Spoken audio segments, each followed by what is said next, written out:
Hello and welcome to the Heads Up podcast. I am your host DxT, and joining me as always with the beautiful DxT Nevo and the gorgeous DxT Ferret, aka Gaz and Alex. How are you guys doing today? Yeah, not bad. Alright, so we've got a lot to talk about from last week. Obviously, you got Euros. Obviously, got to mention it. I know Izzy's probably going to be like, "Oh no, I'm going to go to sleep now," but it's got to be mentioned, man. Come on. Is it coming home questions got to be answered. F1 we had as well, and obviously we've got this last weekend and this weekend coming up, the Austrian and the Styrian Grand Prix, same track, and then we've got obviously maybe some TTFL news, maybe to throw in there as well. But anyway, guys, how's your 2 weeks been?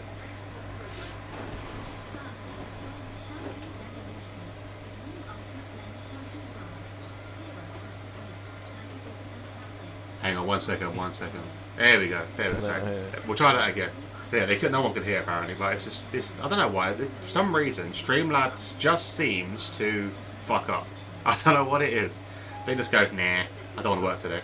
But there we go. Sorry about that, guys. So yeah, I am joined with obviously Nevo and Alex, and Ferret Gaz. But anyway, guys, no one missed anything. Alex, start again. How your week's been? Yeah, so pretty much same old really. Nothing much has really gone on. The only thing that's gone on really is I've got my PC set up again, which means more streams with my beautiful little mug in the picture, and then different. Yeah, that's kind of it really. Other than that, it sucks being an adult just working, coming home. Facts. Say that again. Guys, how are you, man? I can't complain really. Yeah, it's just I try. It was. I'll be honest. Like everything's like just getting better and easier now. Like Toby's now trying to get into potty train. So I'm going the exact same through my dog. It's very difficult. I thought you was going to say someone else then instead of your dog. No, Lexi's getting there. Dogs are easy. Dogs are easier to train than people.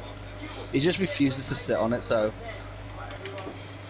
It's annoying. We had to actually put the fucking muzzle on him for the first time today as well. Like he decided to jump into the swimming pool, and then he was over like a mad half hour and was biting everyone, going like savage. So he went like from 0 to 100 real quick, and I had to hold him, throw him in the cage for a bit. He calmed down, but when he came out, we found like a small muzzle we used to have for my uncle's dog, because he had like a staff, and that's not staff. What's the other one? Jack Russell thing.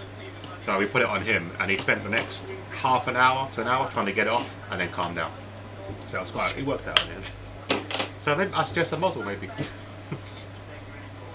good for all occasions. All occasions. Quick hellos very quickly. We have Wild Gamer in the chat. Welcome, Wild Gamer, Curly, and obviously the one and only Izzy. Izzy's asking, are we going to start with the Euros? Guys, are we going to start with the Euros? Well, I'd rather start with it than end on it, I think. Yeah, and we get out of the way, Izzy, and we can smash it out of the way. We could do a quick rundown of the Euros if you like, just a quick snippet of it rather than talk in depth. Yeah, we got there. Run through. I don't know. It's tough because there's the Euros, but then there's also certain things that have happened, like manager appointments. Oh yeah, other football news. Yeah, and then there's other football news. So I don't know. We can try and skim it down a little bit. We'll get through as quick as we can, but yeah, it's the Euros. Some people do want to hear about it. So obviously, we'll start off with England getting through and beating Germany. But I didn't see most of the game. I saw the goals because I was actually at work. I was actually at Wembley that day as a steward, for the first time in like 4 years.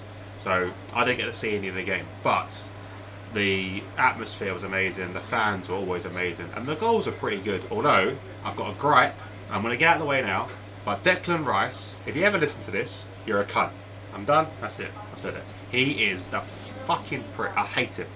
He refuses to pass the ball to Kane, and I don't know, he's a West Ham boy, so I don't get it. I know West Ham and Spurs, West Ham hate Spurs. It's with a passion. It's not reciprocated that much with Tottenham wise, but he's obviously a West Ham boy through and through. But there was times, like 6 times in the game, where you can see Kane in the middle open, and Declan just ignores him completely and refuses to go back. To the point where Alan Shearer brought it up in halftime. Like, I don't get it. I don't get it. I don't know if you guys can shed some light on this, because it just winds me up looking at him play the ball. I don't know, maybe...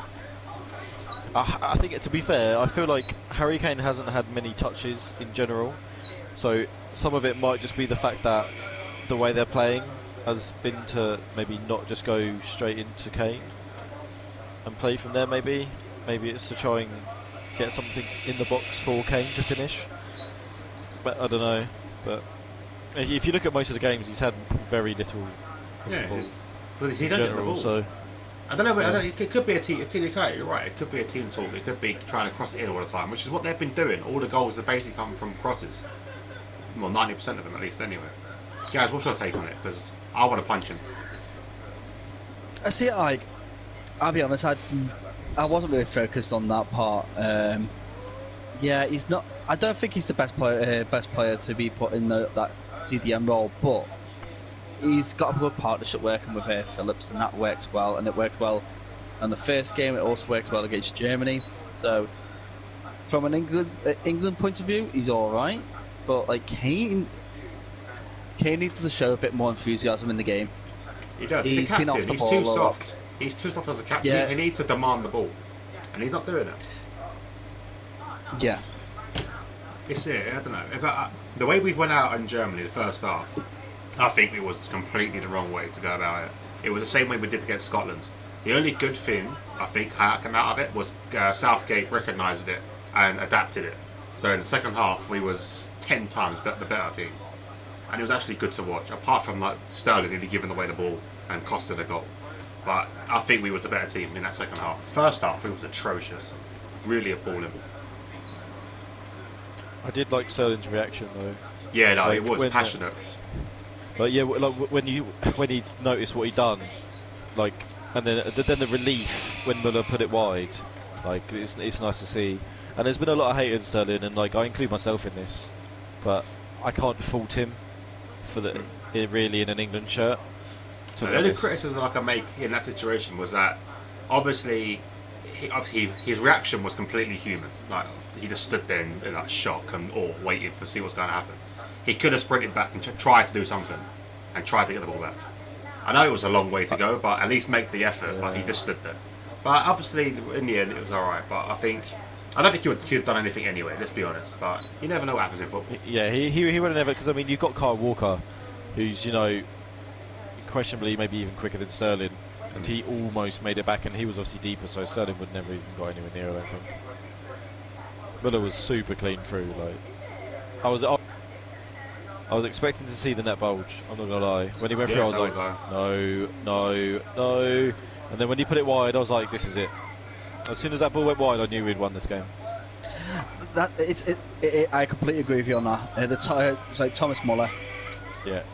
He just basically he never misses, and when he misses, it's a good omen. It was such a shock seeing him miss that. I feel like, obviously, I was that day. I jumped in to be a steward, so normally I'm a manager. So normally I'm like behind the scenes. I'm like normally waiting for staff to finish at this point. So as a steward, I'm standing there, helping for customers and stuff. And I ain't done it for 4 years, so my feet are fucking killing, right? And the only thing I didn't want to see was extra time penalties.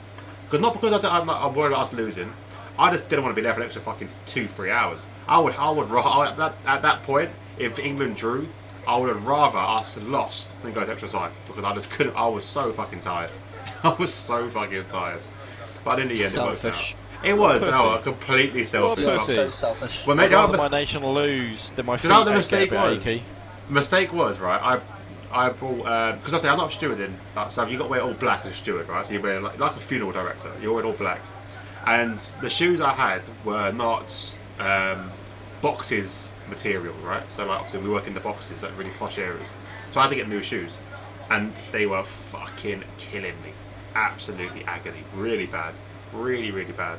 So like, yeah, it's pure selfish reasons, but when that second goal went in, I was so the atmosphere in the stadium, and normally you can't hear much from the stadium because of it's thick concrete walls. Like even if you're in the stadium, if someone scores, unless the doors are open, it's very hard to hear anything.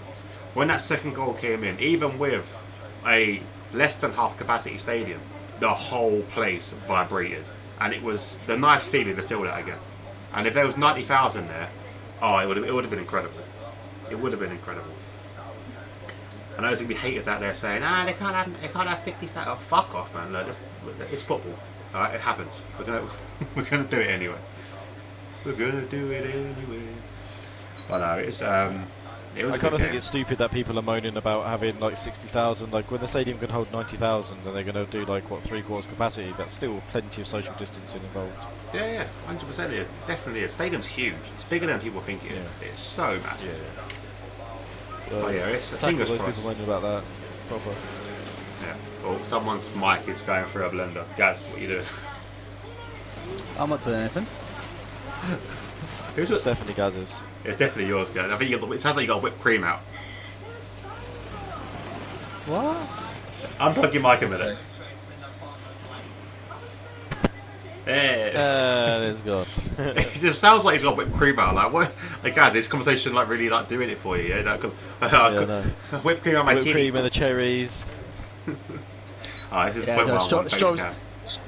strawberries and cream for like Wimbledon and all that. Oh, Wimbledon. Yeah, you got to talk about Wimbledon as well. Tennis. Forgot about the tennis. No, we don't. You I can't- haven't been following it. You can't forget the unwanted child of English sport. But yeah, what else we got? What else we got? France got knocked out. That was a shock. That was amazing. Yeah, that was brilliant. The thing, right, what made me laugh, right, was throughout the whole game, Mbappe was 100% the worst player on that pitch, and it was just poetic that he was the one that missed the penalty. But on the other hand, as well, I'm a Spurs fan, as you guys know. Lloris was fucking crap during the penalties. How do you get a hand to a penalty and it goes in still? It wasn't even to the corner. It wasn't even really hit that hard. All the commentators are, it's really powerfully hit. No, it wasn't. It was right at his side. Like, what are you doing? How is that? How are you letting that get past you on a penalty shootout? He's meant to be a World Cup winning goalkeeper. Well, he is. He is. I'm saying, like, it's pathetic. It was pathetic. Lloris is one of those, like, I don't know. He's a good keeper. But he's not great. No. Somehow they got a World Cup out of it. Oh, even on that game he fucked up in the final, didn't he? Basically scored an own goal. Yeah, I just think on that day France were just the better. I mean, I think the World Cup was kind of disappointing, really. I don't think there was many other teams that were actually that on it in comparison. You know what I mean? Like for France, just seemed like they were doing their business. So I think it was kind of just written in the stars for them, to be fair. But it was a good game. And then when I saw the Swiss go 1-0 up, I was like, okay, bit of a shock. And then there was that penalty, and then that Rodriguez came in, and literally just before the commentator said, he goes, oh, he's missed his last two for his country, but I'm sure he'll still take it. And there he was. And then you know, when you look at a player and they're about to, you know, they're about to take the penalty, you just think, nah, he's fucked it. Before he's even kicked it. Yeah. He was standing there, I was thinking, this guy ain't scoring. And lo and behold, he didn't score. And then France ended up going 3-1 up. The Pogba goal, by the way, need to mention that. Holy crap. That was incredible. I will just make a shout out though. What a Bearing in shot. mind that guy missed 2 penalties, and yet he stepped up to take the third. Like, that's guts, man. That is. He didn't at least The thing is, stood up and counted, but it was obviously. yeah, no, fair play. But there's a difference between wanting to take a penalty, right, and then thinking, you know what? I mean, because there was that, was it Gavranovic? Whatever is it? Him. He was playing well, and it's just thinking. I reckon someone with a bit more confidence, stepping up to take that penalty. I mean, if that goal goes in for 2-0, it's a completely different game. They don't score 3 goals. I don't think. No, I think they're down not. and out. You would have been right on that. Yeah. So I mean, fair play. Obviously, you step up, take a penalty, and I think if you're a penalty taker, you're going to do it no matter what. But I think in certain games, it's also almost better and like bigger of yourself to be like, actually, one second. nah, There you go. not right Sorry. now. I pushed the wrong button. Sorry, guys. Complete. No, you're good now. You're good now. No, okay. But yeah. So happy the Swiss won. And yeah, Mbappe was shocking the whole tournament. To be fair, absolutely shocking. So, and the Deschamps fucked it big time because obviously they were 3-2 up, and then he takes off Griezmann, doesn't he? And they're just not doing anything, and then next thing you know, it goes 3-3. And it was weird. You were watching the game, and you kind of felt it coming. You were thinking, "Oh my god, this game ain't over." And it wasn't. Such a good game. Do you not think, right? The group stages have been so bad. Everyone's been super tactical, trying to just make sure they get enough points to get through. And then we've got to these knockout stages, and the games have actually been really blooming good. Yeah, I was actually disappointed. I thought it was going to be a really crap tournament, and like seeing it in knockouts is amazing. But I think that what's done that is the third place going through. I think that's what's made this tactical and we need to get a goal to stay. No, look, fuck that off. Get rid of that third place shit. If you're finishing third, you don't deserve to be in this. Let's be honest. Like, I think it's dumb as fuck. You should get more teams involved. More teams. And get rid of the third place. Oh, you got to think. Yeah, it's like the third place thing is like it's like get rid of it. Get more teams in. So 32 teams instead of the 24. You'd have a lot more matches, a lot more games to watch. A lot more teams in for the chance. I love the fact that when we get down to the World Cup, like there's about 3 or 4 games in a day, every day, and I think it's obviously if you're not a football fan, it's probably the worst month of your life. But as a football fan, it's the most exciting of your life because they're all fucking amazing. They've got to the World Cup. You're seeing some teams you've never seen before play, some countries you can't barely pronounce, and they're on the world stage.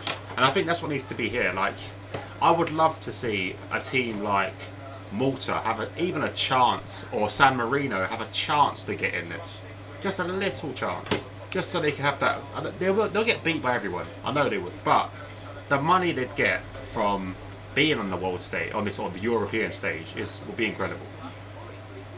Like I just think there should be something like that. But I don't know. Or even maybe a UEFA Euros. Not like you've got like Champions League and then UEFA. There should be like another Euros competition where it's the not so good teams fighting for that tournament.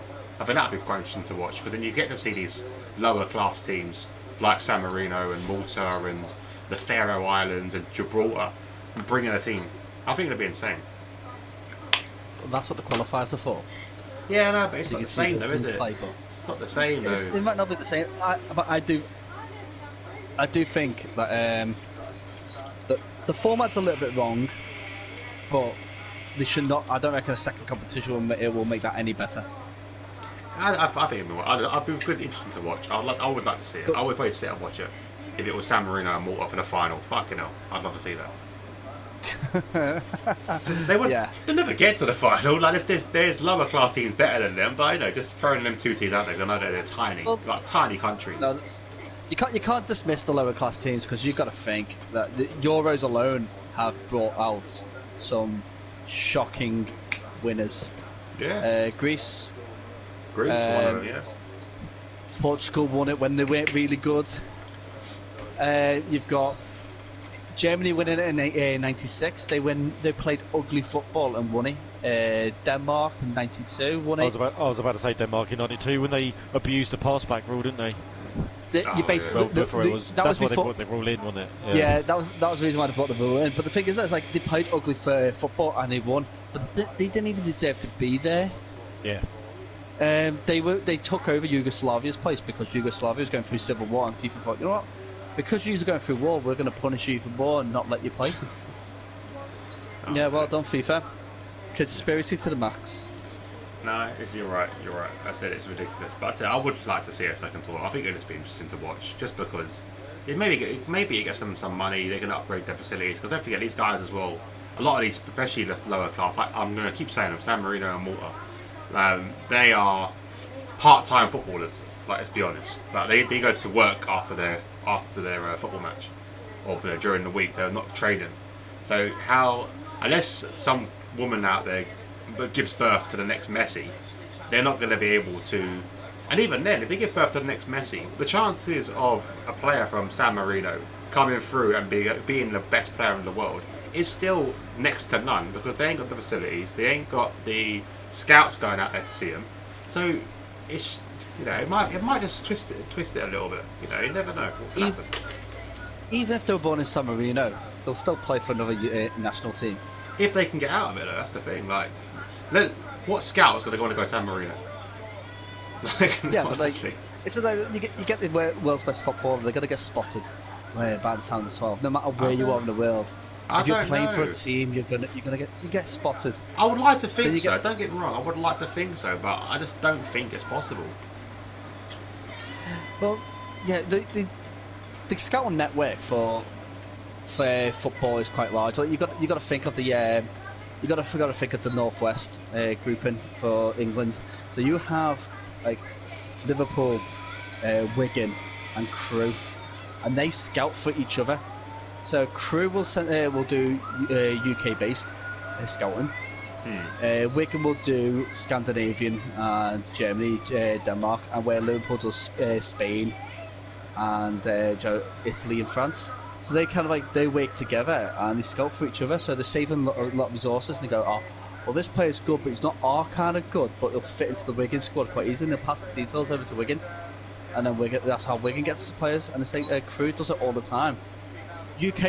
Most UK players that have gone through the boardroom and the boot club in the through Liverpool have all gone through Crewe. They got players such as Sterling was recruited by Crewe originally. Gerrard, Wayne Rooney both went to Crewe academies before going over to Liverpool and Everton, respectfully. But hasn't been anyone from San Marino. Yeah, but see, San Marino will be on the radar because if you've got a national team that is competing for places, then they're going to go, oh, wait there, where's this player come from? Where did he start from? And they start looking back in the backgrounds. It's how Linfield over in Italy gets players out. You got to think one of the best players in the world came from Linfield, and no one knows who they are. Yeah, you got a point. I just think it's a lot harder for them to actually get through, to be honest, because obviously they've got to work. And they've got to work hard, but yeah, they're not even really full-time jobs. They've got to work, so they might have to do like an actual desk job or some shit. Well, that's the same for teams such as Montenegro and Gibraltar. They've got their own jobs before. Oh, Iceland. I think 95% of their squad was all had full-time jobs. Yeah, wasn't one of them a hairdresser? One was a hairdresser, wasn't it? Yeah, one's a hairdresser, one was a teacher. Yeah, and the other one was a lawyer. Yeah, there was a lawyer. Yeah. Yeah, that's incredible. I think that's incredible. And they did really fucking well during the World Cup. The Iceland boys, they did really bloody well, and that's what I like to see. I would love to see that. What other games did we have that was a bit of a shock? Obviously, Czech. The Spain one. The Spain one was a bit of a shock. Yeah, that was the own goal. I couldn't stop laughing after when I seen that. It was so unlucky, but you know what? It could have happened to anyone. Let's be honest. Well, yeah, so the next round we're going to have, obviously, the quarterfinals. It's going to be Switzerland versus Spain, which is tomorrow at 5 o'clock. What do you reckon on scores, guys? What was the first game again? Switzerland, Spain. I'm hoping for Switzerland to win, but I think Spain's going to win it 2-1. Yeah, see, I want Switzerland to win. I feel like Spain are so lucky to even be at where they are right now. They've been so poor. Yeah, and on the flip of it, Switzerland deserve to be here, I think. Switzerland have done well, 100% deserve to be here. Morata could not hit a barn door with a machine gun. Why he's even still in the team? Like his fall from grace since being at Chelsea and stuff is unbelievable. Like he was banging them in for fun before, and now look at him. So I think they're lucky. Their team is bang average. Like it's similar in to Germany's sense. Like all the star players from Spain, they're not there anymore. They've got very little really, or aging people. And Germany's similar.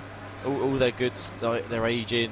They haven't had many good youngsters come through. When you look back at 2012 and stuff, when they done well in the World Cup, but with that really young squad, when you had Ozil and all that sort of stuff, where are they? You know what I mean? They're not quite the same. I'm gonna go See, I think Spain are going to win, but I'm going to go I'm going to go 3-2 to Switzerland. See, I'm going to go. I think it's going to be a 1-1 full time, then go to extra time, and it'll be slotted on penalties with Switzerland winning it. Because their defence, or their defenders that took them penalties were so cool-headed. Like, for a defender to step up and score the penalties was incredible, and the striker's missing. Like, I think they're going to do bits. I think they're going to get through. And they've got a good keeper. Summer is a good keeper. Oh, So I reckon. keeper. Yeah, it's decent. So I reckon it'll be 1-1, extra time, penalties decided by, and it was won by, I reckon won by a save to Summer. Someone's going to save it down to his left. It'll be goal, last penalty, down to his left and saves it. That's my feeling. Again. Yeah, I reckon so. Next game, we've got... Belgium, Italy. Yeah, in the chat as well. Give us your predictions as well, and we'll have a look after the game, and we'll see how close everyone was. Belgium, Italy. So yeah, Alex, what do you think? That's a good game as well. That is a good game to watch. This actually, like, I'm looking forward to watching this game. I think it's actually going to be a beast. But I think this one's hard to call, man, because I thought Belgium were lucky to win their last game. They were pretty poor, to be fair. Italy have been okay. I think I'm going to go... see, now I'm caught in two minds. No, you know what, I'm going to go Italy. Italy to beat Belgium. But I think it's going to be 2-2 after full time. And then it's going to go to penalties and Italy are going to win. You know what, it's hard to decide. What do you think, Gaz? I'm going to go for a Belgium win. Italy started well. They get the 2-3-0 wins back to back was brilliant for them, but they seem to be they've lifted the foot off now. They've hit the knockouts. They scraped their last win. I would say they scraped it because they're balancing on an aging defence. Now you've got to think that Belgium at the moment, Lukaku is getting back to form. De Bruyne is pulling out goals out of his ass out of nowhere. I'm going to go 2-0 Belgium. See, I'm on the fence massively. Because like you said, Italy got aging defence, but I reckon Belgium's defence, they're not the best defence. You've got Toby Alderweireld, probably one of the best players in their defence, but they play three at the back. So that's the thing. I think that's what's going to do their downfall. I reckon it's going to be a 3-0 Italy. I reckon Italy would smash them. I reckon they're going to learn from their mistakes. But the thing is, it's hard because, like you both said, none of these teams have been the highlight of the tournament. Like, they've both made shitty mistakes and don't really deserve to be where they are. But other than it, Italy have been banging the goals in the groups. Yeah, fine, brilliant in the groups. But when it comes down to knockouts, they have not been great. So I'm on the fence, but I reckon it'll be 2-0, 2-3. Let's say 3-0 Italy, 3-0 Italy.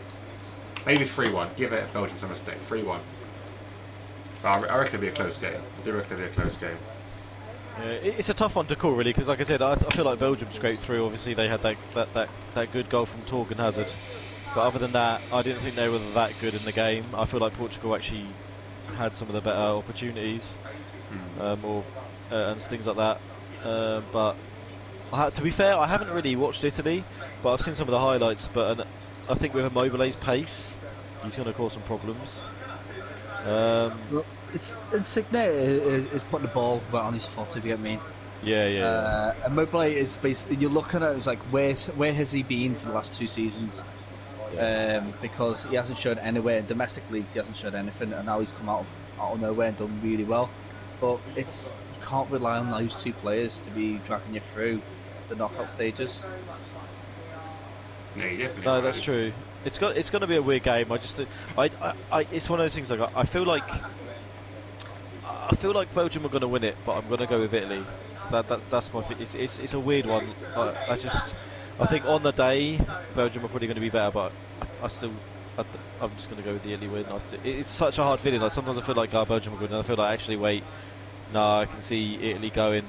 My mind is constantly changing. But yeah, I'm gonna stick with the Italy winning it on pens. I feel like if it goes to penalties, Italy have got the the metal to bring Yeah. it out. Yeah. Yeah, they're up really in that one. Definitely. Next one and we've got then- Czech and Denmark, which is on Saturday at 5 o'clock.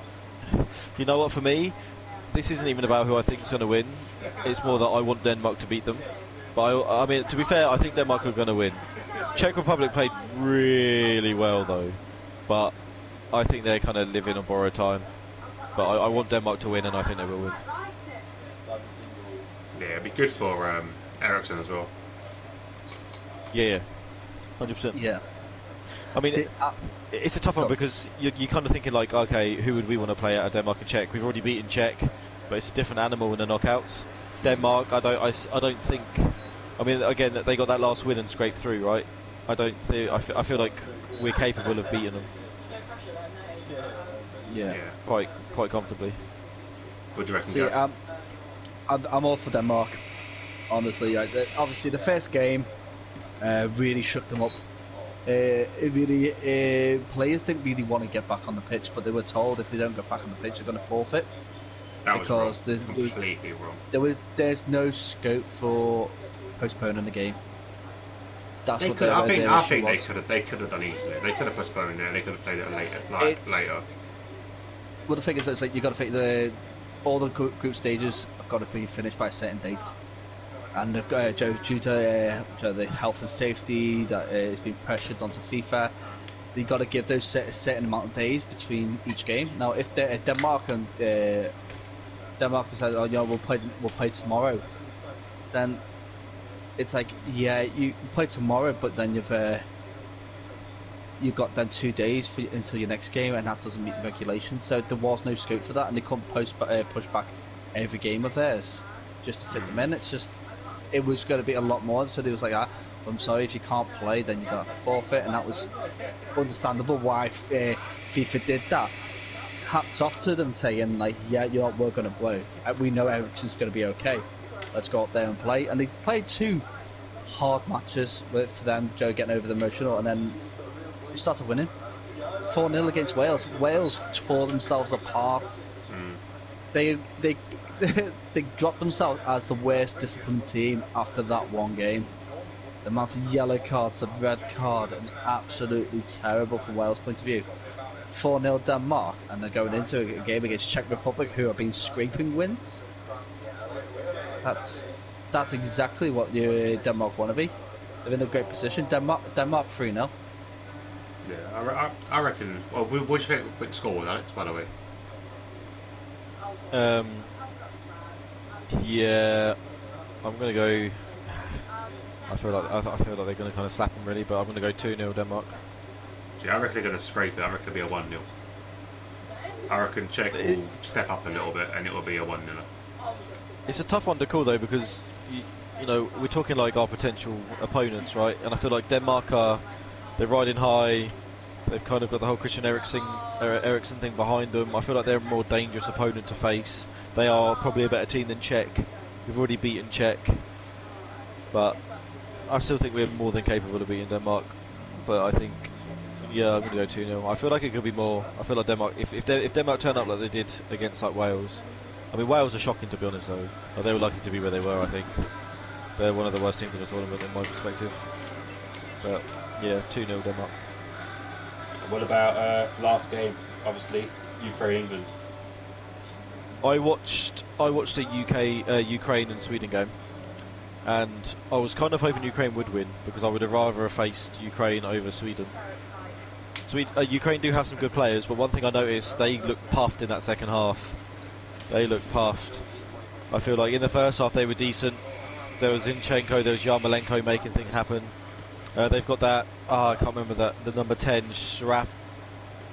I can't remember, Shrap something or whatever his name was. He looked quite good. But I feel like we should beat them. We should beat them quite comfortably. And if... I still think it's going to be like a tactical battle from Southgate though. I feel like we're going to hit them on the counter, Because if they play 3 at the back again, we're going to be hitting them on the counter with our pace. I'm going to go 3-0 to England. Gaz, what do you reckon? See, I have been watching Ukraine quite. Yarmolenchuk is going to be sticking the ball in right on top of Yarmolenko a lot. The Ukraine remind me of the '96 Germany team. They're grinding out the wins. They are grinding them to the very end. They are playing the ugliest football they can get. On that alone, I reckon they're going to be the ones that upset us and score the first goal against us. But I think England will still come through. I reckon 2-1. But if Ukraine beat England on Saturday, I'm going to put money on Ukraine to win the tournament at the end. That's a shout. That's a big claim. See, I get what Gaz was saying though. Like when I watched them against Sweden, like they did really well. The thing that just got me was how tired they looked in that second half, and it wasn't even like it was late on in the second half. It was relatively, for majority of that second half, I would say they looked pretty tired. They have been like looking really worn out throughout the whole. Like when they played against North Macedonia. Now they scored 2 goals within 30 minutes, and I had North Macedonia on the sweepstake, and there was a prize for the worst performing team. So I was cheering Ukraine on, to be honest. And when I seen that 2-0 at like 30 minutes, I thought, you know what, this is a team to beat, try to be watched. And I thought, yeah, they're gonna, and then they just momentum just went half time, and they could not get any more goals really. They just scraped that last one in, and won 3-2, and it's like. Or 3-1, sorry, and it was like you can't really be relying on scraping the goals, but they're doing it, and it looks like that it's working well for them. See, I reckon it'll be a 1-0 in the first. I think they'll score in the first. I think they'll score in the first half, but like you said, they're going to get puffed, and it could go 2 ways. Either we stop them scoring in the first half, and to which we dominate them, and it'll be like 3-4-0 smashing, or if they get a goal. And the first half, it would be us scraping a 2-1 win. I reckon they'll sit back on the 1-0 at half time.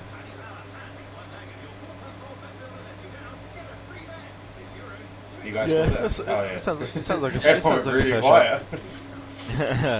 It sounds like a fair shout. It's just, I think I quite like Ukraine. Like obviously Shevchenko being the manager, Shevchenko was a proper player.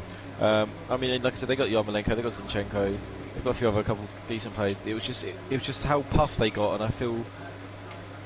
I mean, yeah, we could even play into that and just be like, right, we're going to stay solid, we're not going to concede, and then we're going to come out in the second half, and they're going to be puffed, and we're just going to smash them about. But I feel like we should go and attack them because they looked a bit shaky defensively, to be fair as well. And they played Sweden, right? And Sweden are not that good a team. I mean, Forsberg's in like the form of his life. That was the only reason why Sweden kind of even came back into the game. But Sweden's defence, I would say, is better than Ukraine's is. But I don't really feel like they played anyone decent enough. In a sense, maybe. Yeah, I agree. It should be a good game to watch though.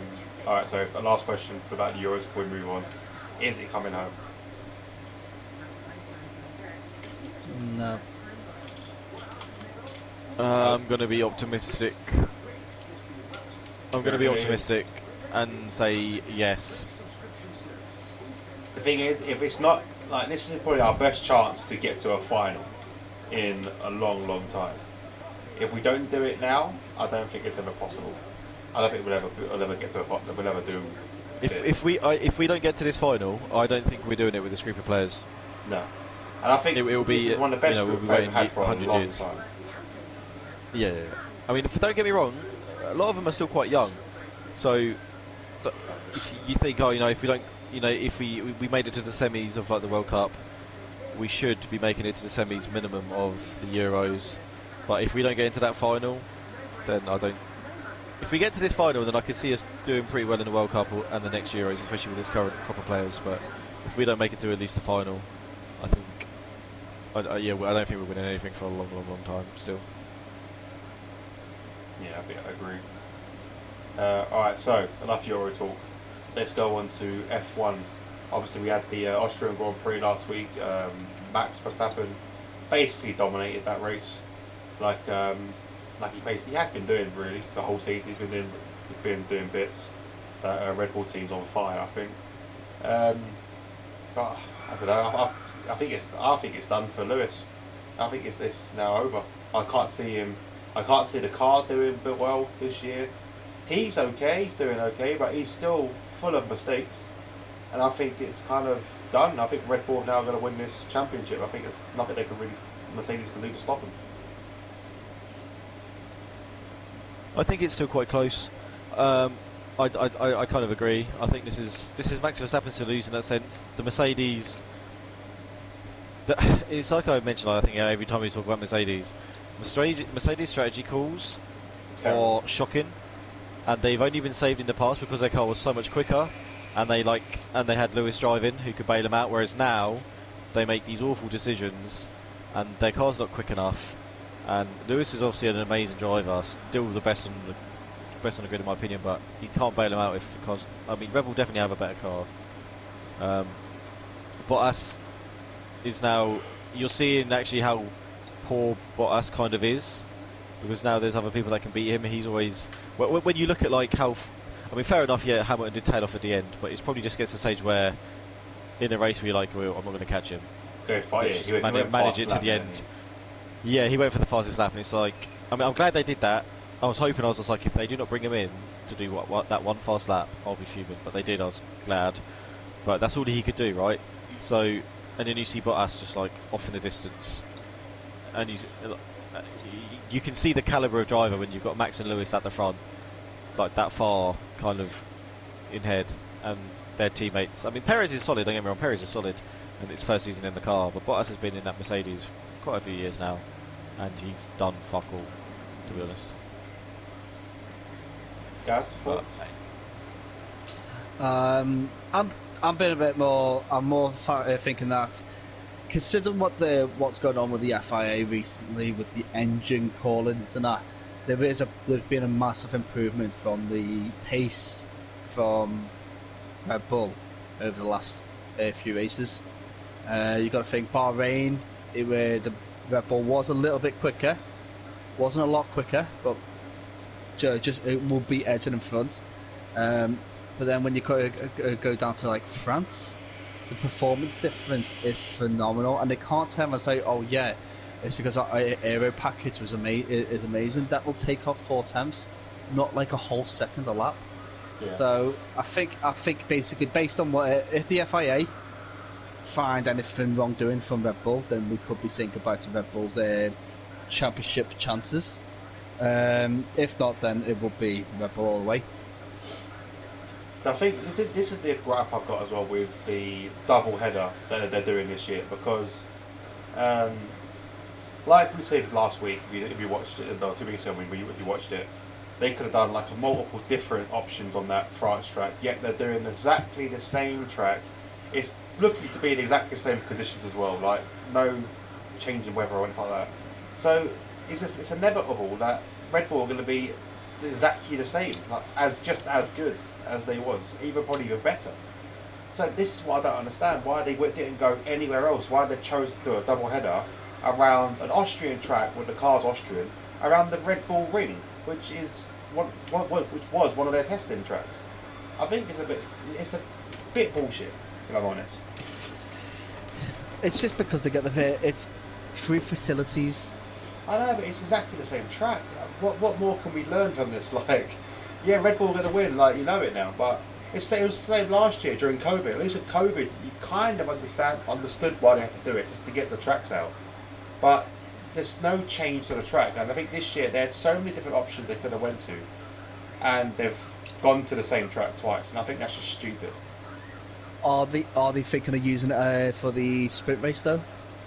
I don't know. I have no idea. Because I've heard speculation that there was, because 3 tracks are meant to be using for sprint race. I think one was Britain, wasn't it? One was Silverstone, One's Turkey and one was Canada, and obviously Canada's been cancelled. Turkey's off, then back on again.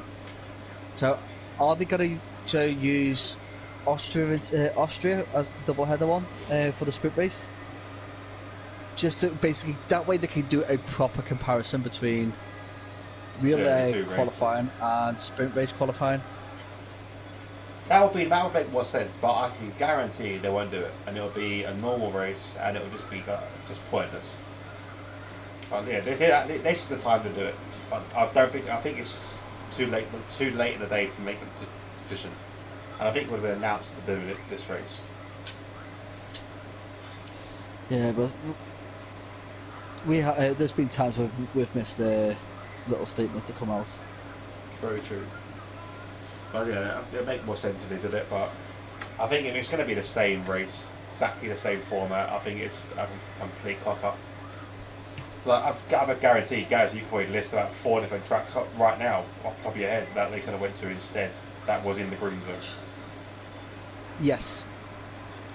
Well, obviously you got Brands Hatch. Yep. There's one. Right, sorry. Hockenheim, Nürburgring. There's 2, and the oh no, that's not even rated. No, not the Algarve. Well, actually, Le Mans. They could have done Le Mans. That'd have been an interesting one. I can guarantee Alex can name by 2 tracks off the top of his head that they could have went to instead. If he's listening. He's probably fell asleep, you know. Nah, it's because I'm in the kitchen doing my daughter's lunchbox and my mic keeps going out of range. Okay. It keeps fucking muting itself. But I mean, just any track, man. I understood it last year, sort of thing. Yeah. You know, but I just want something different now. I don't. Like you said, they're racing the same track twice, the same everything, and there's other tracks which have more possibilities. You know, more track layouts, and they're like, how now do you want? What's the fucking point? Yeah, it's What is that. the They point can't even go in reverse. They can't even do a reverse track. And when if they did a double header around France, they could have done so much different in a France one. Like we said the other day, they could have changed everything in that fucking track. It would have been a whole new track. See, I don't even like France, and I would have rather seen that. Yeah. I would have watched that. Definitely would have watched that. But yeah, I just think it's dumb. I with COVID, I understood it. They had to get a certain amount of races out, which in all fairness, they did really well. But COVID, I know it's still about. I know it's still a thing. Don't get me wrong. I'm not delusional. I know it's still about. But the fact that. Are you sure? You're a Tottenham fan, you must be delusional. Oh yeah, always be. No, I'm not. I'm actually a realist Tottenham fan. I wanted us to get relegated a few years ago. But yeah, anyway, yeah. So like, there are definite tracks they could have went to, and I just don't see the fucking point in doing it. Like, and like I said, there's definite countries that are now in the green zone that they could have happily have gone to, and I think it's partly laziness, and I reckon partly money, because don't forget Red Bull own that. Or they still have a big stake in that track, if I'm correct. Oh, they still pretty much own it. Yeah, they still pretty much own it. So, yeah, so that money that they've obviously paid the FIA to do it. Because all tracks have got to pay a certain amount of money, I believe. So they must have paid them a fucking shed load to do it, the double header. And I think it's just stupid. I just think it's stupid. So I don't know, guys. What guys in the chat, what do you think? What kind of tracks would you think they could have went to? Like, I know we're talking about Taylor Swift and Westlife. I don't know what the hell's going on there. But let's talk about sing song. Oh, God's sake, not again. Last time we was in a sing song, it was me, Con, we were just randomly singing in the Discord. But yeah, there's definite tracks they could have went to. I would have even rather. I know Algarve was shit, and it was one of the most worst tracks. But just go back to the Algarve. Just do something different. Like, they could have done something else. They done. What was the other track they done? So they done two. They done 2 in Italy, didn't they? They done Monza and they're doing Monza and Imola. Yeah, and then they done Mugello as well, didn't they? And Mugello, yes. Yeah, so they did 3 in Italy. So they could have went to a third other country. They could have had 2 in England and had Brands Hatch and Silverstone. They probably could have had another track they could have done. Malaysia. Malaysia might be under that red zone or amber zone. Malaysia. I'm not too sure Malaysia would come under it, but I did think of Malaysia. Malaysia's one of those tracks that it's when him and Tilk did a really good track, Yeah. and it was like it worked really well. The only problem is it's in Malaysia. Yeah, that's it. It's just, I think they're in the red zone at the moment. Yeah, it's. Oh, they're in here. It is currently amber at the moment over there. So they still could have done it, but it would have been that they would have to have 2 weeks before and 2 weeks after, before going in and out of the country. Let's have a look. Let's have a look at the actual green zone. Where's the green zone list that they could have went to? I don't think any of But Australia. You're looking. Are the you English looking one, at yeah, the English UK? one. English. So the EU has a different one, and that's where they'll be basing it from. The EU green zone list. Has New Zealand got a track? New Zealand doesn't have a grade 1 FIA track. That'd have been a good one to do. New Zealand, rather in the same area. But yeah, I don't know. It's just I know it's not very many countries they can go to, but I just think they could have even had a shorter season. Just don't go to it twice. You don't need to have 20 odd races or 21 they got this year, so they could have had 20. It'd have been fine. Yeah, I think the minimum they can operate with is 16 races. Yeah, so they could have just missed one out. They didn't have to come here twice, and I think it's just stupid. Like I said though, if they do the alternative sprint qualifying, then fair enough. We can see a direct comparison between the two. But I can guarantee they're not going to do it. I'll be surprised if they you're did. probably right. Also, I think it would have been announced by now. I think someone would have heard it. I think Izzy would have heard it. I think Izzy would be in the chat right now going, no, I'm doing this. They are doing it. They've had Izzy stay quiet, and she's suggesting Mondello Park, which I believe is Ireland. Yeah, Mondello? it's a couple of haystacks so around a car park. I would rather that than bloody going to Austria twice, I tell you. I would rather do that. Can they not go to the US yet? Is that not a thing yet? No, I don't think the US can actually do the races. I think they've pulled out. Yeah, because Canada's pulled out, so they must have pulled out as well. Sure, you would assume so anyway. And Mexico, I'm guessing Mexico pulled out. What is actual Canada? Yeah, but I've not actually seen the actual proper Canada yet. Mexico wasn't even on the list. Oh, is it not? Not originally, no. Do you know what? I'm going to say it. You're not going to... No, I can't. Obviously, you can't do it, but I'd have rather have seen Vietnam than fucking Austria. I would have rather have seen that, because I just can't stand Austria. I've heard this by now. We are back anyway, so we're all back online. I think we're back online anyway. It might be the same link, I'm not too sure. Okay. Well, let's double check it's kind of been a bit of a shambles. It has. I think it really has. I don't know. And in terms of like the championship battle, it depends because there's a lot of talk about Mercedes they're focusing on next year's car. So this could kind of be almost a free championship for Red Bull. And if they're putting effort into the car for this year to make sure they win this year, and Mercedes go, you know what, we've won like fucking 6 on the bounce, whatever it is, you can have this one. You wait till next year. But part of me also wants to see Hamilton win, get the 8th championship, and go, oh, I'm done now. I'm the most successful racer to ever have lived, and then allow. I don't think Bottas is going to be at Mercedes next season. I'm struggling to see how he's going to last this season, to be honest. But I'd like to see some fresh faces go into a top team. But I also want to see Hamilton get his 8th, and usually he comes on stronger in the last half of the season. So there's still that to be seen. Whether Mercedes give him a car or upgrade the car if they go, you know what, Lewis, this is what you got, but next year it'll be the bollocks, hopefully. I don't know. But as you said in the chat, I'm delusional if I prefer Vietnam. I don't prefer Vietnam. I hate Vietnam. I hate both tracks, but I just can't stand a double Austria. I think that's my biggest gripe. Austria's fine. I'm going to sneeze. No, I'm not. Oh, God. It's there. Yeah, Austria's fine once, not twice. And oh, by the way, guys, they are going to USA and Mexico. They've got it on the list, but they have... They've got it on the list, but they haven't got a replacement in there.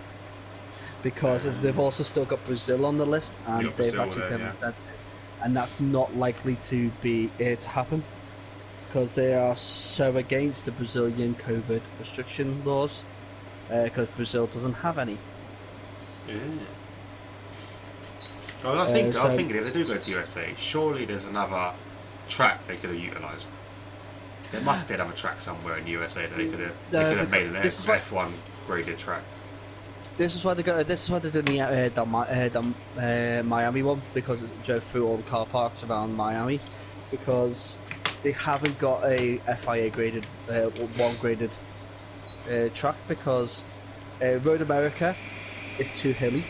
It's just it's too much up and down, and some of the straights. If you catch a little bit of air under an F1 car and no straights, that car will fly. Yeah, and Watkins Glen's too dangerous. Too dangerous, just too narrow. You got to think, if you see the comparison for the cars from 15 years ago to now, they're almost twice as big. They are. They're huge in size. They are massive. And then you've got like Laguna Seca, which I would have loved to see F1 go around there, but they just physically the corkscrew. can't. I think they get stuck. I think they'll get stuck on Yeah. the corkscrew. But I feel like the thing is, right, you say that they're too narrow. They still race at Monaco, and that is the most narrow track in the world. But Yet that they still is still to do with money. I know it is. It's still, it 100% is to do with money. That's completely all money. it is. Whereas you can't go. Oh, you know what? Because we go there, we might as well go to Watkins Glen and basically watch a procession of cars. Whereas even Monaco with is the this, glitz and glam.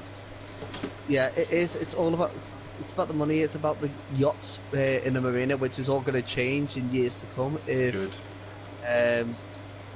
if things do develop in Monaco itself. I wouldn't mind seeing it like a London street circuit. They've been planning it for like the last 10 years at least, since I was a teenager. No more street circuits. No, but It's the London illegal. one looked huge. It did Denied. look wide. Order. Singapore's good. You like Singapore? It's okay. Singapore works because it's Singapore. It doesn't work. It's like you can't just take a template for a street track and stick it anywhere around the world. Look at Russia. Russia is terrible. Yeah, but London would be pretty good, racing around the tower, the London mate, Parliament. And I all don't that. even like London. I don't even like going to London. I don't want to watch someone race there either. I don't I like hate London. London. I don't like anybody Cannot who stand like. London. Yeah, I don't like anybody who supports teams from London. Oh, that's Yeah. not very nice. Yeah. Especially You the can't ones that say have nothing. That little, You that can't- little cockerel on standing on the You ball. live in Eastbourne and you support United. That's enough said there. I've seen them play. Yes. How long ago?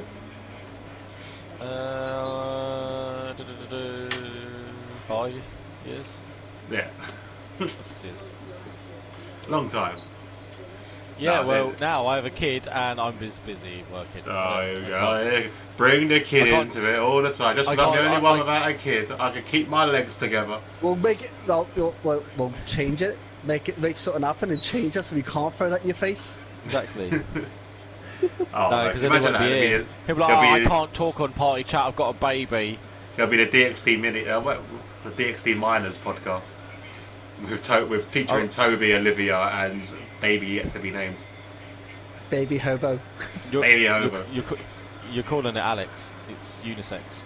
Guaranteed, 100%. Mate, You can't go mate, wrong. don't start with me on this because I told you to find a wife called Danny and you didn't, right? So you fucked it. I would have happily named my kid Alex if you'd have found a wife called Danny, but no. And also, by the way, Danny's unisex. What happened to that in your name picking ceremony?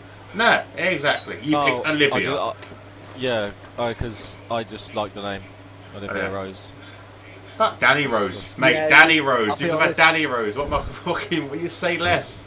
Danny, Danny Rose. Rose isn't that a footballer? Yeah, Yeah. it is. Why would I want to do that? You could have Why named would you her. You want could have to named name her her? Danny Rose, mate. You could have named her Danny Rose. It's sorted. Done. A Tottenham Hotspur reject. Yeah, that's what I want my daughter to grow up to be. Yeah, Danny that's- is like that's the quite good. most scummiest name. Like it's really really chavvy. Coming from someone called Gaz. Mate, it's better than Gary. Come on, I Oh, can okay. pick my name. I didn't To pick be my name, I fair, wouldn't wish on anyone. To be fair, Gaz is one of the last of the dying breed. They reckon by like 2050 there'll be no more Garys because no one's calling Yeah, their kids Gary. I'm going to die young, apparently, according to Vicky and Facebook. No, I can't talk about dying. Like, Yeah, it's 62. That's what they think I'm going to be dead. for those of you that don't know as well, I lost a friend of mine yesterday. He had a seizure in his sleep and died at the age of 33. So yeah, let's not go into deaths. You guys are going to live forever like me. It'll be fine. Fuck Alright. Anyway. What's That's alright. I like to ruin the moments. the next one? Anyway. Next topic. What we got after? We talked about F1. TTFL news. What the TTFL? Some things we got in the pipeline. TTFL. We actually need to sit down and start talking about like the proceedings for season 3, obviously, and any changes we may want to make, I guess. And don't forget, for anyone watching who's in TTFL, there is a suggestion box which does actually get read. Whether we think your suggestions are good enough or not is obviously a different matter, but we do read them. No, I'm joking. We do read them and consider certain things. Some, people do have ideas. We respect people's opinions and ideas. My one thing that I definitely want to try and make happen is having Brazil as the final race. Agreed. You're desperate to do that. You're desperate. Yeah, 100%. I will not keep going on about it. Yeah, I will not keep going on about it because for me, maybe it's just like our generation, maybe, but Brazil was the finale, and so much has happened in Brazil over the last 20 years or more. Abu Dhabi just doesn't feel like a final race, but Brazil does. Even though I don't think Brazil should be the final race, I'd rather see Brazil over Abu Dhabi as a final race. This is why I'm looking forward to tomorrow. So it's I agree with Alex. Let's get Brazil as a final race. For those that don't know, obviously tomorrow is going to be the final TTFL race for season 2, and it is Brazil because we delayed it because of the football. So it will be our final race for the PlayStation anyway. Xbox, I think they're going to continue it and they're going to go Hungary afterwards. Yeah, that's fine. And then we also need to decide if we're going to do another thing that we might be worth doing a vote on is if we want to stick to the normal calendar or do a mixed calendar.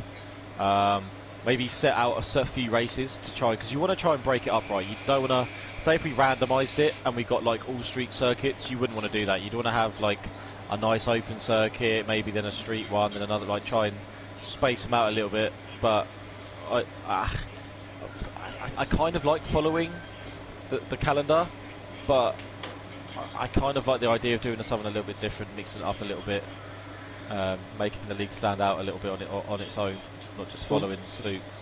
Yeah, because once you get past Italy, it feels really boring right until you might get the odd race, but it feels like you're going through USA, Mexico, they all feel kind of samey.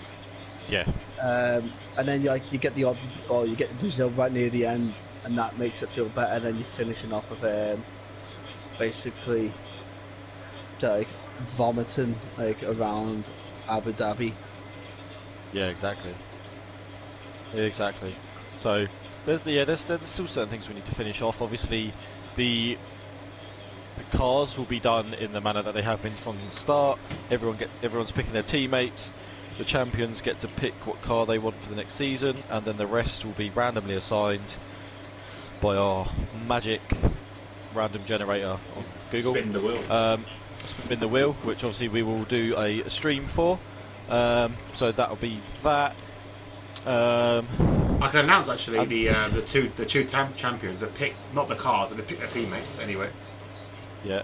So it's, to be honest, it's exactly the same. There's no change. So Woody, who won the Xbox side, has remained with Bitlate Barry. DxT Anthony, who won PlayStation side, has picked me. So the teams are exactly the same. Oh, fixed. I don't think Jake's picked you. You probably just said, Jake, go with me again. In all fairness, actually, I was actually going to ask you. And then you went with DxT Iceman. Yeah, that's because I'll be honest, I knew you were going to say with Jake. No, Iceman and Evo sounds like a good partnership. Iceman and Evo, it is quite funny. Shall I go through some of the ones we've got at the moment that have been confirmed for the new season? Let's have a look. Who we got? We've got a lot of people we're waiting for as well. So, if guys that don't know, if the guys that don't pick a teammate, you don't have to. They get randomly allocated by the same situation. Spin the wheel. It's completely random, but that's done before the stream gets aired. So I will sit with. Well, how we did it last time actually was actually quite. I actually did like because there was a group chat with or group Discord with myself, Nevo, and Lexi, and I got each one to pick numbers at 1 to how many drivers we needed to allocate, and then that's so they would just go. I'll put a random order in, put everyone's names down in different orders, and then I got Alex to say a number, Lex to say a number, Alex to say a number, and then that's how the teams got picked. So we actually picked the championship team out of that as well. So that's quite an achievement. Woody and Bitlate, who picked out to be a championship team. So anyway, so Xbox side champions, like I said, Woody and Bitlate, one of the constructors as well. So they are sticking together. Team number 1, because we don't know what car they're going to be yet, will be Kana and Simseku. Team number 2 will be Positive and Jonesy. Team number 3 will be Faxum and SMCRN. I don't know how to say his name, but Shumshkra. Well, how do you pronounce that? But there you go. That's going to be the Xbox side. On the PlayStation side, obviously the 2 champs, me and Jake together. Then we have Team 1 of Raukio and Jake Stegall, aka DxT Umbra. Then we've got the same as. That's an interesting one. That'll be an interesting team. That's like Celtic and Forces there. Yeah, it's literally. And we've got another Team Scotland as well. The Team Scotland, we've got Non-Human and Freedom sticking together, brothers as well. Then we have obviously Iceman and Nevo. And then Team 4, which I'm looking forward to, is going to be Team Matty. DxT Matty and TNE Matty. Or Matty G. Yeah, Dave. So it'll be the Matties together. So that'd be quite interesting to watch. Or Dave. Or Dave. So yeah, that's going to be good to watch, I think. I think it's going to be a good season. And we've got a couple more drivers. I like that. Yeah. So obviously, yeah, so once we do, we'll do it live as we always do, and we'll go random allocation, we'll decide everything. Was there a couple of suggestions I was actually going to bring in? Currently as well, Xbox side looking really healthy actually. 19 confirmed for the new season. PlayStation we've only got 15, but we've got a lot of people waiting to actually get confirmed. So we could end up having 2 tiers out of the PlayStation. We're not too sure yet, but obviously people don't really respond. So it could just be a lot of fake numbers on the Discord, but you never know. And there was some. Where's my list of possibilities for the new season? What's that? Oh, I've got hiccups. Oh. I thought you heard it through the mic. No, I didn't hear you. You said fuck's sake. So yeah, so the reserve table we had, obviously you guys were racing, that's going to be dropped because the guy that actually wanted it didn't actually race. So it was kind of points up in the reserve table. It's more work for the stewards, so we're not doing it. It'll be the same as always. Reserves don't score points, and that'll be that. The nationalities and numbers were dropping as well because it makes more sense. Everyone, it's really annoying to have to change numbers and that, and nationalities we rarely use, so we're going to be dropping that as well. And also from the new season as well, Rico will be the new head of the Xbox side, and I will be changed to the league owner. So I'm head of everything still, so I'll still be involved in both sides. I will have Rico concentrating on the Xbox, sorry, Rico on the Xbox, Nevo on the PlayStation, and me overseeing everything. Also, I want to give a big shout out as well to Top Gun. I'll probably mention it again on the allocation, but he's done our tables from day one, and he's going to be leaving us unfortunately as well.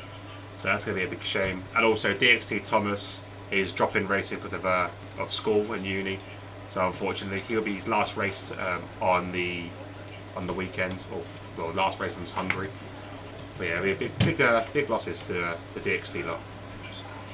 I'm sure he'll be massively. back. Like, I don't. I can say this. Like, even though obviously you're all DxT, I don't know Thomas that well. He was part of obviously, like you know him a lot better than me. Yeah. But I would say I know Michael more, and Michael is just an absolute babe. Genuinely nice guy.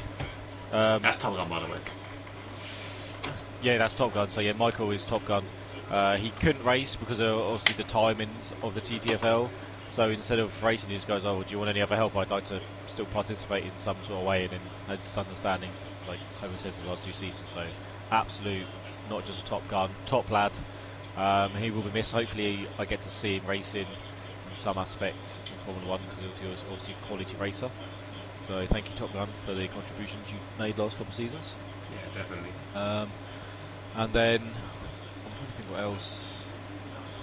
I guess on a flip side of things, we want to make sure, like the reason why TTL has been relatively successful is because we only have one tier, and when people drop out, we replace them because we've got people kind of waiting in the wings for it. But we do want to kind of branch out with TTFL, so we don't want to just have like the TTFL. We'll maybe think of some other days once we build up the TTFL, so we can have like the TTSL if there was a Saturday league, for example, and things like that. So we want to make sure we branch out. So, you know, if you've got anyone competent and all that stuff at racing who wants to join a league, get them into TTFL, and then we can branch out to there and hopefully go with the planned thing. When we all kind of thought about this was when we had like an earlier race at 8 PM, which was going to like be assist, that sort of thing tier, and then we would also have a no assist, which would be like later on at 10 sort of thing. That's kind of the end game. We've never had enough no assists to make that happen. Yeah, that's how we started, want to do it, wasn't it? That's how. Yeah, that was going to be like the main plan, and it never materialised just because it's kind of hard starting a new league without. We didn't go around harassing like loads of different leagues or loads of this stuff. Like we kind of just did it with our partners, which were TNE at the time. People kind of came over. We had a decent following anyway. But yeah, we're looking to branch out, get some other days under the belt, but mainly first and foremost, try and get an extra tier going on the TTFL side of things. Even on both sides, Xbox and PlayStation, so we can grow from there. I'm really hoping one day that we're going to have a cross-platform F1. I know I'm pretty sure it's not going to be this year's game, but I think if it was a cross-platform F1 and we instantly have 2 tiers, I just think it'd be so amazing for our league, and I think it'd be so much fun to do. Even if it was the same, like everyone mixed together, no assist and assist. I just think it'd be so much fun to do. Like I'm happy to have racing no assist and assist league because we don't have that same. They're the only one because they're assisted. Like we don't have that in our league. I've noticed. But I would love to see that. It would actually give us some competition as well because Jake is DxT Anthony, a very very quick driver. Obviously, Amar this year, since he became a full time halfway through the season, scored barely any points. I think he finished below me in the end. And I was quite surprised because Amar's a very quick driver. Then he had his wheel issue as well, which didn't help. Did he actually score any points? I think he did. I think he got a few. I'm just looking at the what's the name now. Where did Amar finish? DxT Amar 26 points. So yeah, he obviously won one race and got a fastest lap to boot. Raukio as well, who joined late, managed to pit me at the post as well. Stop us. Well, by the looks of it, it's a 18 point gap between us two. So it's possible actually. Depends. I said I could get him again. Yeah, just win tomorrow. Win tomorrow and make sure Valkyrie's not racing. Yeah, that's all I've got to do. Actually, is he racing tomorrow? I don't even know. I haven't checked the attendance yet because Lexus handles all that. But yeah, so it's 16 points in it. So you never know what can happen tomorrow. Yeah. Well, talk about the race tomorrow. I'm going to give a little comment about the Sterling Moss Clean Driver Award. Yeah. It is your last chance, guys, to state your claim and basically prove that you are the cleanest driver of the season. I'll be honest, I've had a chat with a couple of different people to see what they think, and the same 4 or 5 names do pop up, so it's looking quite decent for those drivers. So keep it up, guys. Not all lost though, because someone could come up with an absolutely clean race and others have a bad race and could change decisions quite easily. So, yeah, definitely. Shout it out. And then what it be is after tomorrow's race, give me a few days to go through everything, reevaluate some races that I might think may need another look at, and then I will release it within 10 days of the race. Oh, we'll get interesting to see. So That's I good. can't wait. I don't even know who it is, by the way. Izzy's messages said, didn't go with my name suggestion. Then. No, it was going to be Ken Miles, and I thought it sounded really good, and then Sutton just triggered that Sterling Moss needed, especially what he did. He gave up his World Championship to go to the stewards in terms of actually this driver didn't do anything wrong. He should still get his points, and that guy, I can't remember who it was that won the championship over him. So fair play and clean driving. Did Joe win that day? So I thought it was quite a nice tribute to him as well that he's recently gone from us. But I'll keep Ken Miles in there for another award down the line. Yeah, it'd be good to have that at some point. But yeah, I think that's probably going to wrap up for today. Anyone else got anything to talk about? There's question time. Oh, Yeah. question time. How did you miss question time? I didn't forget, but I thought Alex might have done. So before we get to question time, Bullshit. Guy. Mate, I'm all up here by Liverpool, mate, and I could still smell your bullshit. Exactly. before we get to question time, though, I want to plug myself a little bit. So guys, I've talked about it a few times. I'm part of No Pixel now. I'm actually in the server. If you guys want to do want to watch that, do follow me on Twitch, DxT. Man, hit me up on Twitch. I'm actually shut up. I'm actually in the queue now, but I'm 4 hours into the queue, so I don't know if I'll get in today. But if you ever seen me go live, on the Twitch, make sure you hit that follow and notification and stuff, so you can know I'm going live.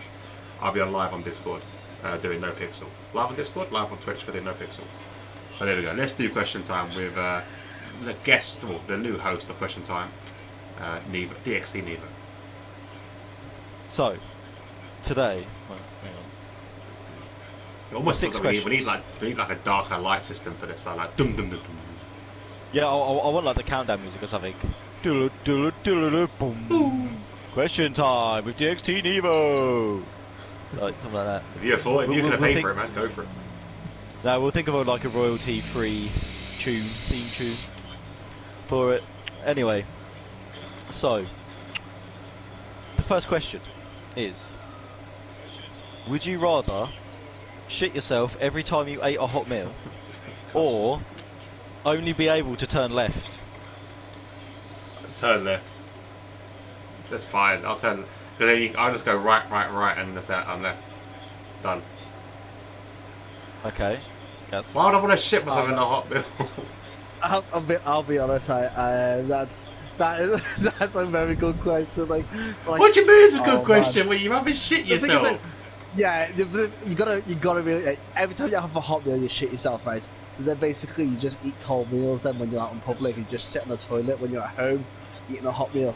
Right? It's just like you've got like that. I can't. I don't know how anybody could. Like, I know like DPD and all that Joe drivers do the whole left turn thing, but I can't see my life turning left all the time. I do more right turns than anything else. It's just the way things work out. Nah, Well, because to that one put- day you to put forget. it like, good. I was also saying, just for turning left, this is like for everything, right? Not even just walking. Like, if it was just a case of walking, not turning left, it wouldn't matter. You know, or you like not turning right, it wouldn't matter. You just turn around. But if you're driving or anything like that, and you can only turn left. But you say just if go the right. road, say obviously on the motorway, right? If the road bends to the right, does that count as turning right? Because you're technically on a motorway. Or is it actual right-hand turns? It's the right hand turns. It'd be difficult to get onto the motorway, but it's definitely. I'm thinking my route now. Like I could definitely get to my house without turning right. Yeah. Other than pulling into my drive, but even then I can. That's the thing. Roundabouts would be difficult. It would make everything a lot more, just a lot more effort, right? Just in everyday life. Yeah, but someone would be shitting themselves to have a hot meal. Oh, don't get me wrong. I would rather turn left. Like, I'm not saying I 100%. Well, because there'll be some people out there, right, which don't really eat hot meals. Okay, they're vegans or something like that, they would just be eating grass all the time. So they'll just never need to care about hot meal that much. But all you do is if I was going to go out, I'd make sure I had a cold meal, and when I got home, I would just sit on the toilet having a hot meal. Yeah, I'll be honest. I really could not. I can't play football or hockey. I just only turning left. I can't do that.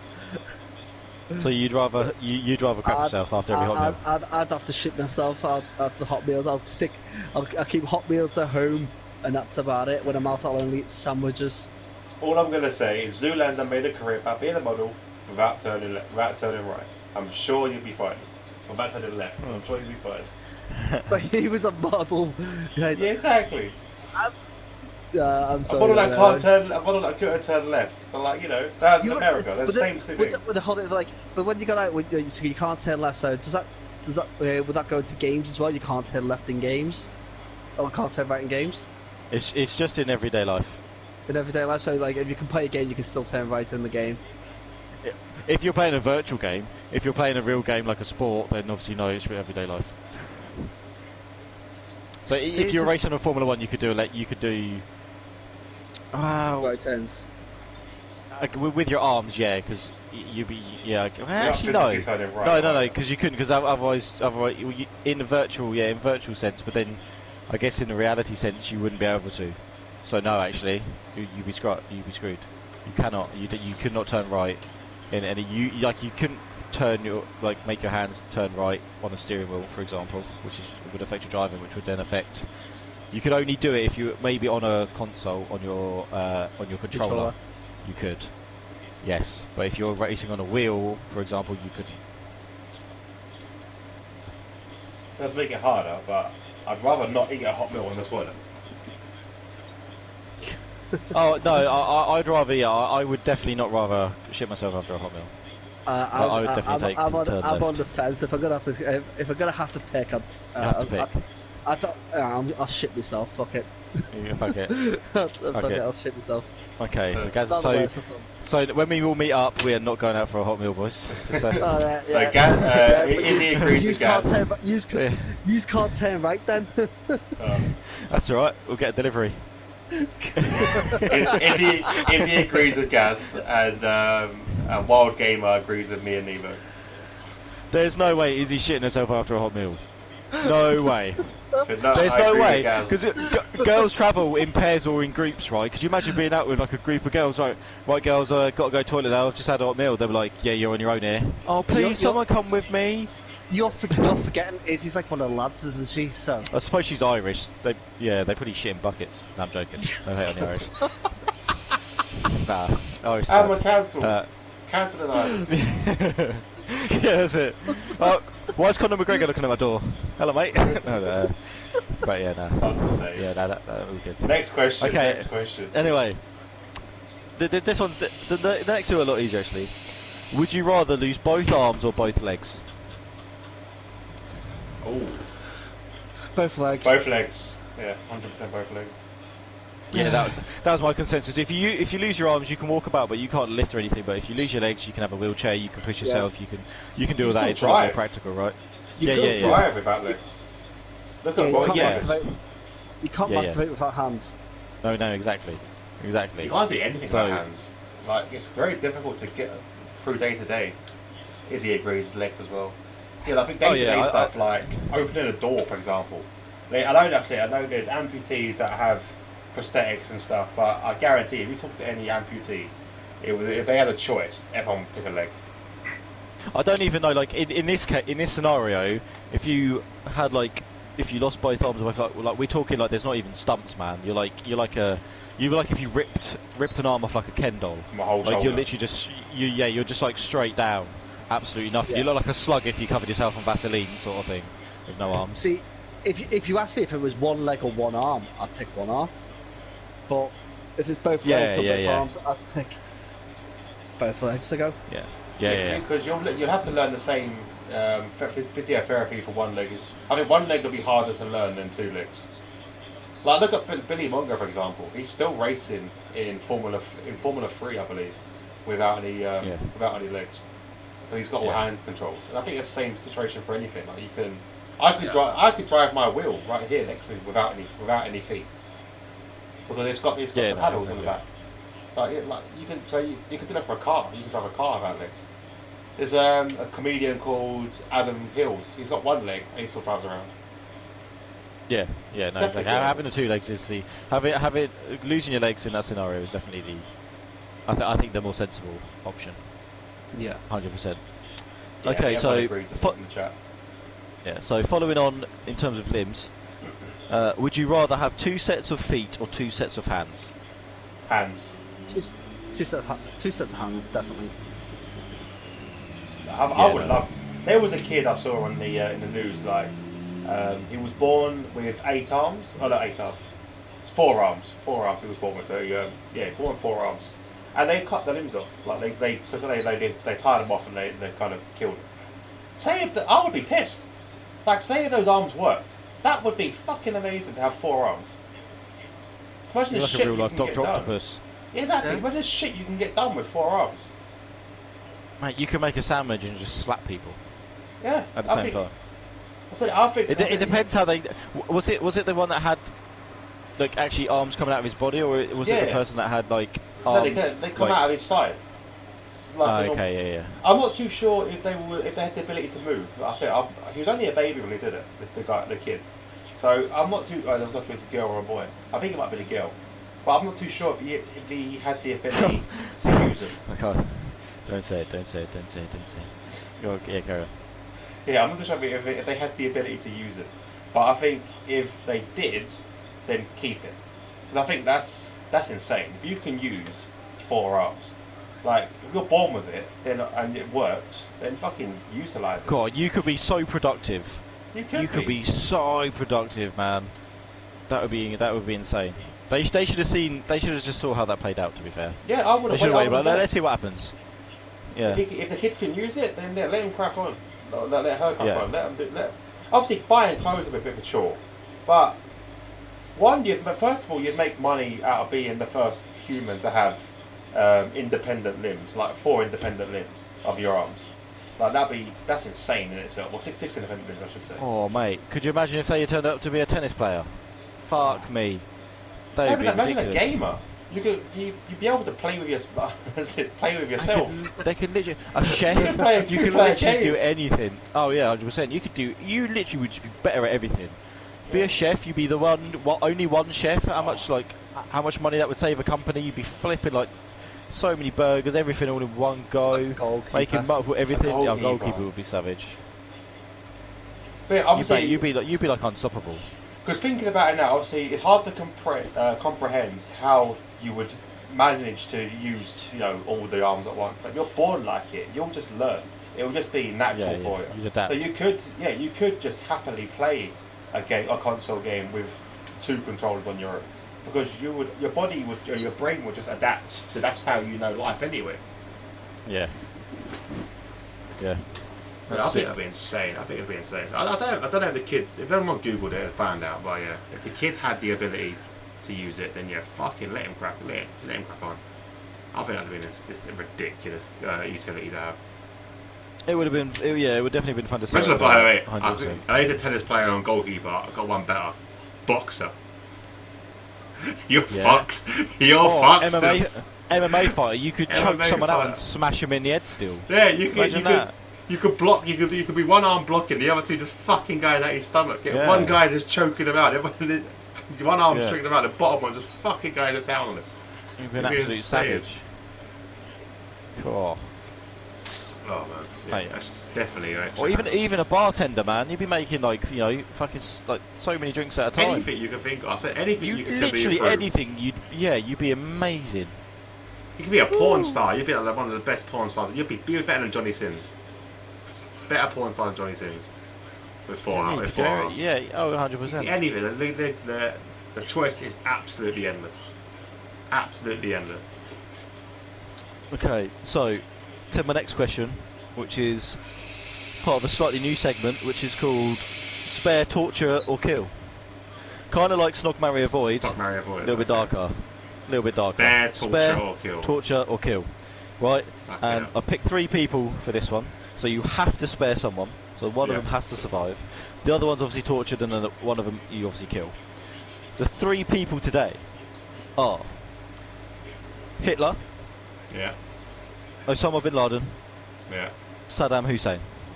Okay, mine's easy. I've already got mine done. Okay. Okay, so first of all, I would spare Saddam Hussein. Okay. It was torture and kill, wasn't it? I would torture Hitler and kill Saddam. Torture Hitler and kill Bin Laden. Torture Hitler because the shit he got away with and the shit he did. He needs to suffer for what he did.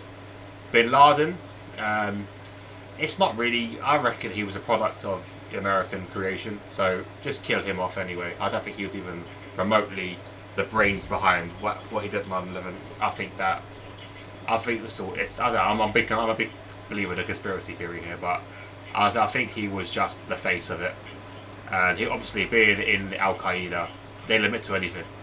The president could have been killed in a road traffic incident. Oh yeah, that was us. So yeah, just kill him off.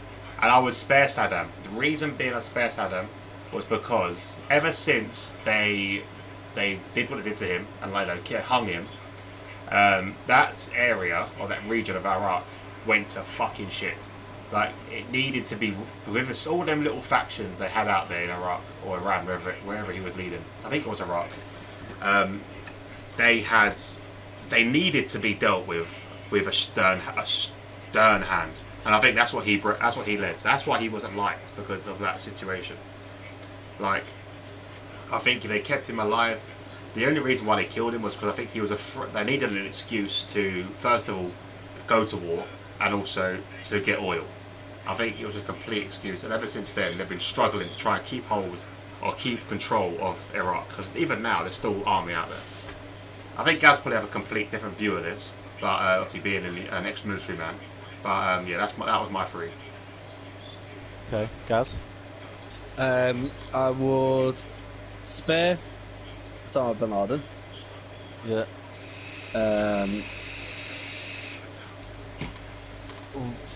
I'd torture Hitler and kill Saddam Hussein. Yeah, mine's actually the same as yours, Gaz. I agree with Hobo with the whole Bin Laden thing, but killing him off is just basically doing what the CIA wanted and the FBI. I'm against that. I think the FBI and the CIA need to be accountable for what they've done and why Osama bin Laden had that power in the first place. Whereas Saddam Hussein deserves to die. What he did to his own people wasn't right. And yeah, Hitler tortured the bastard. But I do think it needed to be done though. Like I said, with Saddam, like you've seen the issues that since he's gone. Okay, he was a nasty bastard. Like obviously, it's really hard to spare any of them people. Like if anything, it's close between Bin Laden and Saddam.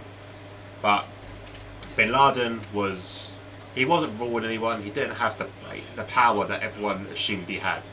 So there's no point sparing him because you're gonna get no good out of it.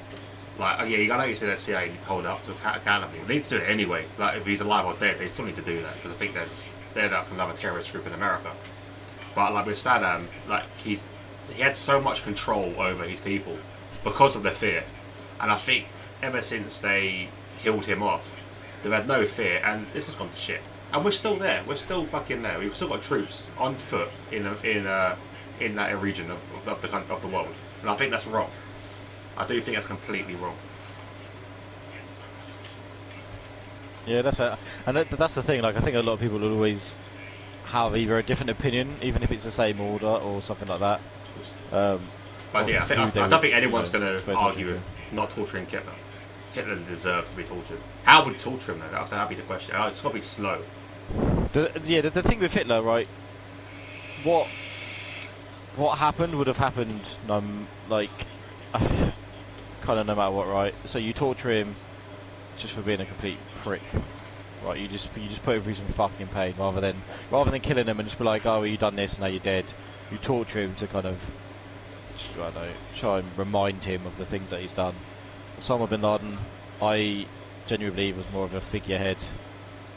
I also feel like in groups like that, it doesn't matter who you kill. There's always someone else to replace them. Yeah. It might not be straight away, but I always feel like it's a bigger thing than it seems in that sort of sense. And Saddam Hussein, I thought he was just a monster, to be honest. Yeah, he might have kind of controlled the area as well through fear, but is that someone you really want to keep alive? Because when that fear builds, or it builds into an army or something like that, it's something to worry about, right? Oh yeah. I don't think they've got the resources to do anything about it until we got there. Yeah, yeah. Oh, no, yeah, exactly. Exactly. Okay, and then, next question. So, we have 2 questions left. He's okay, afraid to answer because that should cause an argument. It's No a hard argument, question to yeah. answer. It was a hard question. The only thing I think everyone can agree on is the Hitler one. But yeah, that was a hard question to answer because you can make statements of both either the last two for either or of the last two. I think. Yeah. I would like happily have it either your way. Like, I'd happily agree with you guys as well. So I can bounce happily between the two. But yeah, I think the only thing we can definitely agree on is Hitler. That's why I try because every time I do that sort of thing, I'm trying to pick 3 people which would be Deserving of it. which would be hard. Yeah, hopefully, yeah. For starters, I mean, obviously, these with these, it's still hard to spare kind of maybe any of them in that sense. I think if you had a choice, you would do something with all of them, but you have to spare one. And then obviously there's in this as well. There might be more people. You might want to kill them all, for example, but then you've got to torture one and you've got to spare one. And there might be ones that you want to kill, but you can only kill one and you've got to torture the other. And you've got to think who's actually more deserving of what. Anyway, so the next one is the last 2 are actually a bit nicer just to end it off. If you could pick something as a job and be successful or just good at it to enjoy it, what would you do and why? Go on, guys. I'll let you crack on with this one first. Oh, I really need that time to think. Oh, this is. Have you got an answer, Alex? So I have literally 2 answers for this because there's 2 things. So if well, my 2 things would be I'd love to be a Formula 1 driver or like a big time streamer. Do you know That what? would be my right. 2. They were the 2 that went ideal straight things. to my head. They were the 2 that went straight to my head. Yeah. I would actually I would lean more towards the F1. If I had the opportunity to be an F1 driver, I'd love to do it. Obviously, travelling the world all the time, doing that. But I generally also just love to be a streamer, But the thing is, especially in you this can day do and both. age. Well, yeah. I mean, doing that, We've you got Lando. could technically do both. Yeah, you could do both. But if you were going to do I think if I could be, I feel like see, I know I definitely love the racing, but then you don't want to get caught up in like the F1 politic bullcrap, right? Where if you're being a streamer, you stream, you have fun, you have plenty of time to yourself, you choose what you want to do, you still have enough money to travel anywhere you kind of wanted to. I'd probably lean towards being a streamer, but I would love to have been an F1 driver. Jazz? See, I'd go. F1 driver was what I thought. Yeah. I really do think I would love to. Oh, yeah, definitely would love to do that. But then, in all fairness, it sounds so bad, but I'd actually would love to be a teacher. Okay. But that's still doable though. It's still doable. It's just more the fact that at the moment, I've got to go. I'd have to go back, go to university to do it. And being a single parent, Yeah, it's difficult. not feasible. Yeah. See, I would want Kids ruin lives, man. Kids ruin lives. I would want to do the F1 route because, well, first of all, right, I was, as a kid, I always wanted to be a footballer. I was obviously with the injuries that I had as a kid, it was never going to happen. But I think as an F1 driver, that was always my dream. When I was like 6, I'd love to be an F1 driver. So I did go-kart as a kid. So I'd love to be an F1 driver. And the thing is, with the beauty with that, like I said, you could be a streamer as well, part-time. So I would like to do that as well. I'll obviously I'll be a streamer. I'll bring the fans that I've got as a race driver with me to that. I'd get more fans doing streaming. And then when my career was over, the time like you could be 26, 27, maybe 30 if you're good enough. You know, you can maybe last a few years. You're still young enough to be a full-time streamer. / you could be a F1. You could be something else in F1. You could be a commentator. You could be an analyst. You can be a presenter. You could be anything in F1. So that would be my goal. So you start off as a driver, do a bit of streaming as well. Like so when I'm not racing or something, like if I'm not got a thing to do, not necessarily F1 streaming. You're just no pixel, for example, stream that pixel some shit. Then you're still young enough to do whatever you want. Izzy's come out with F1 aerodynamicist. What the fuck was that? What the fuck is it? Is that sorting out the aerodynamics of the car? Yeah, Oh, she okay. does. That would be an amazing job. Like, hats off. Like, but I said, Izzy, if that's something you're actually studying to do, I'm not sure what your background is in doing it, but I do know DxT Viper actually works for McLaren F1 team. So it may be a shout. Give him a little message. If that's what you're doing, he actually does work. DxT Viper does work for McLaren, and I think that's one of the most insane jobs. I'm not sure what he does exactly. I think he's an engineer, but that's insane, absolutely insane to work in that environment. Yeah, that thing as well, like F1 streamers and that. Like I said, you never know what could happen. Like for example, obviously we're all doing commentary. Like we do the F1 commentary. We could get picked up by a bigger league or move up, and one day could be a full-time streamer. And I said that could happen any time really. Full-time streamer. I would love to do it. I would love to do it. It'd be a lot of hard work. I'd love to do it, and I would like to do it. That's the other thing as well. I wouldn't want to do it alone. If that makes sense. Like with the Sidemen, I would like to have a group of friends that would help me. If on the days that I wasn't feeling up to it, like up to a certain day or something, then I've got 3 other guys, 4 other guys that are there to pick up some slack and have some banter as well. Like if anything, I said if I was going to be a full-time streamer, I'd want to do it with you two, for example, like a couple other guys we got friends with, like Michael and Jake and that lot, and like have a group and we go around and do it. Because obviously, I think with Jake it'd be quite funny because he's really quiet, so that would really put him under pressure. Michael is. He's the baby of the group, really. And then we've got us 3 who are completely. Me and Alex been friends for nearly 10 years. Gaz, very similar. Very similar sense of humour to me and Alex. I think it'd be hilarious. But yeah, I think if anything, it'd be a part of a group like the E-Boys, like well, I say E-Boys, they're not there, they're gone now. But like Beta Squad or. Sideman or some shit. I think I'd rather do it as a group than on my own. I think it's a lot harder to do it on your own. You've always got to be on it. Yeah, being in a group would be definitely my option. If I had a choice, definitely do it with a bunch of people. Yeah. You can live in a big house together and shit. Yeah, it'd be pretty sick. Bring Toby, bring actually, Olivia. Yeah, damn right. There's actually There's 2 more questions. I forgot. I didn't write one down because I thought of it afterwards, but that one will be the last one. The next one, if you could do one bad thing, and then one good thing, within a day or within a week, what would they be and why? I've got the same answer both. I'd kill Trump. That's my good thing and a bad thing wrapped into one. Okay. It's bad that I'm doing murder, but I'm killing Trump, so it's all good. so, good thing and bad thing at the same time. No. My other ones happen to be at the same time.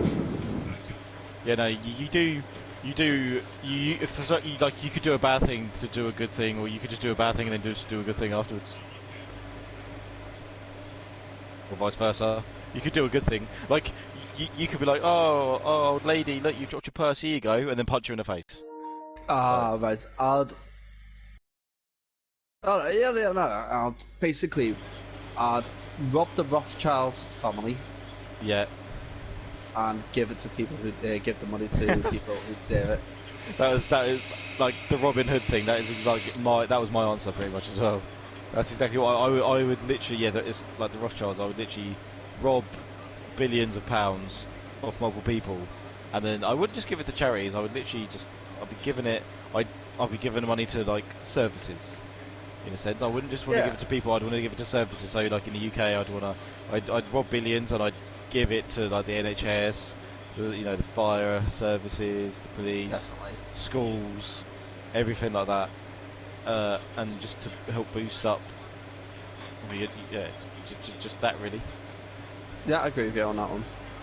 That was also my answer. Right. I've actually got a question actually for question time.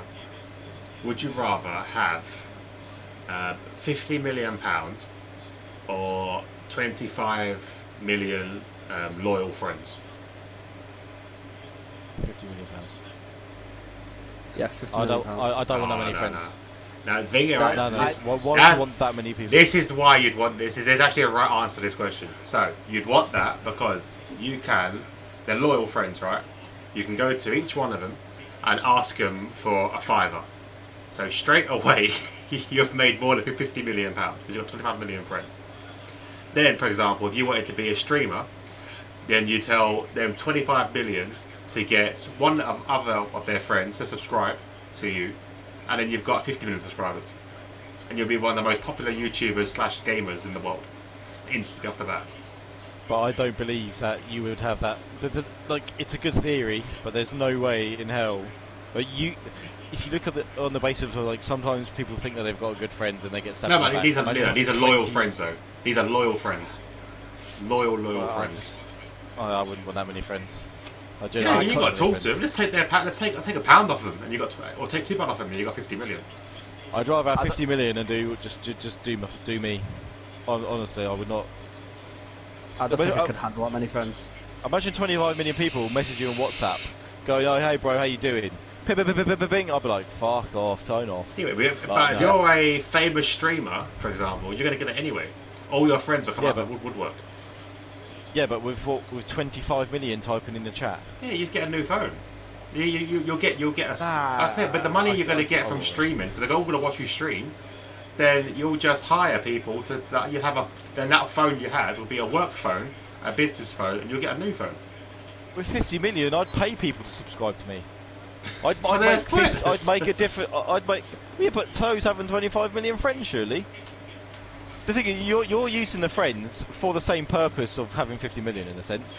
You want more money, so instead of taking the 50 million, you're having 25 million friends, and you could borrow £2 off all of them. Then it's just all the extra that goes with that. But you haven't got to be loyal to them. Yeah, but I couldn't They're be, loyal I to couldn't you. be a snake like that. It could be a one-way street. I'd be an absolute dickhead. I'd borrow £10 of all of them and have 250 mil, and then they'll never see me again. I'll be gone. Wow. I'd keep a few people around me. Oh my goodness. Let me write that down. Never lend money to a hobo. I'd keep a few people around me. I just said I'd keep a few around me. I would just as corrupt as Trump. Yeah, I would run for president, and then I've instantly got 25 million voters off the bat. I'm saying I just couldn't do that. You could rule the world. I couldn't do that because if someone's loyal to me, then I'd be loyal to them, sort of thing. But I couldn't mug off. I mean, imagine just the fact of asking 25 million people for money, even a quid. No, but then you haven't got to ask. 25 million people. All you have to do, set up a Twitter account. They'll instantly know your Twitter account because they're your loyal friends, and they know your Twitter account. You'll just type in, "Oh, I need a tenner," and just put hidden my bank details. They'll just flood it in. There you go, rich overnight.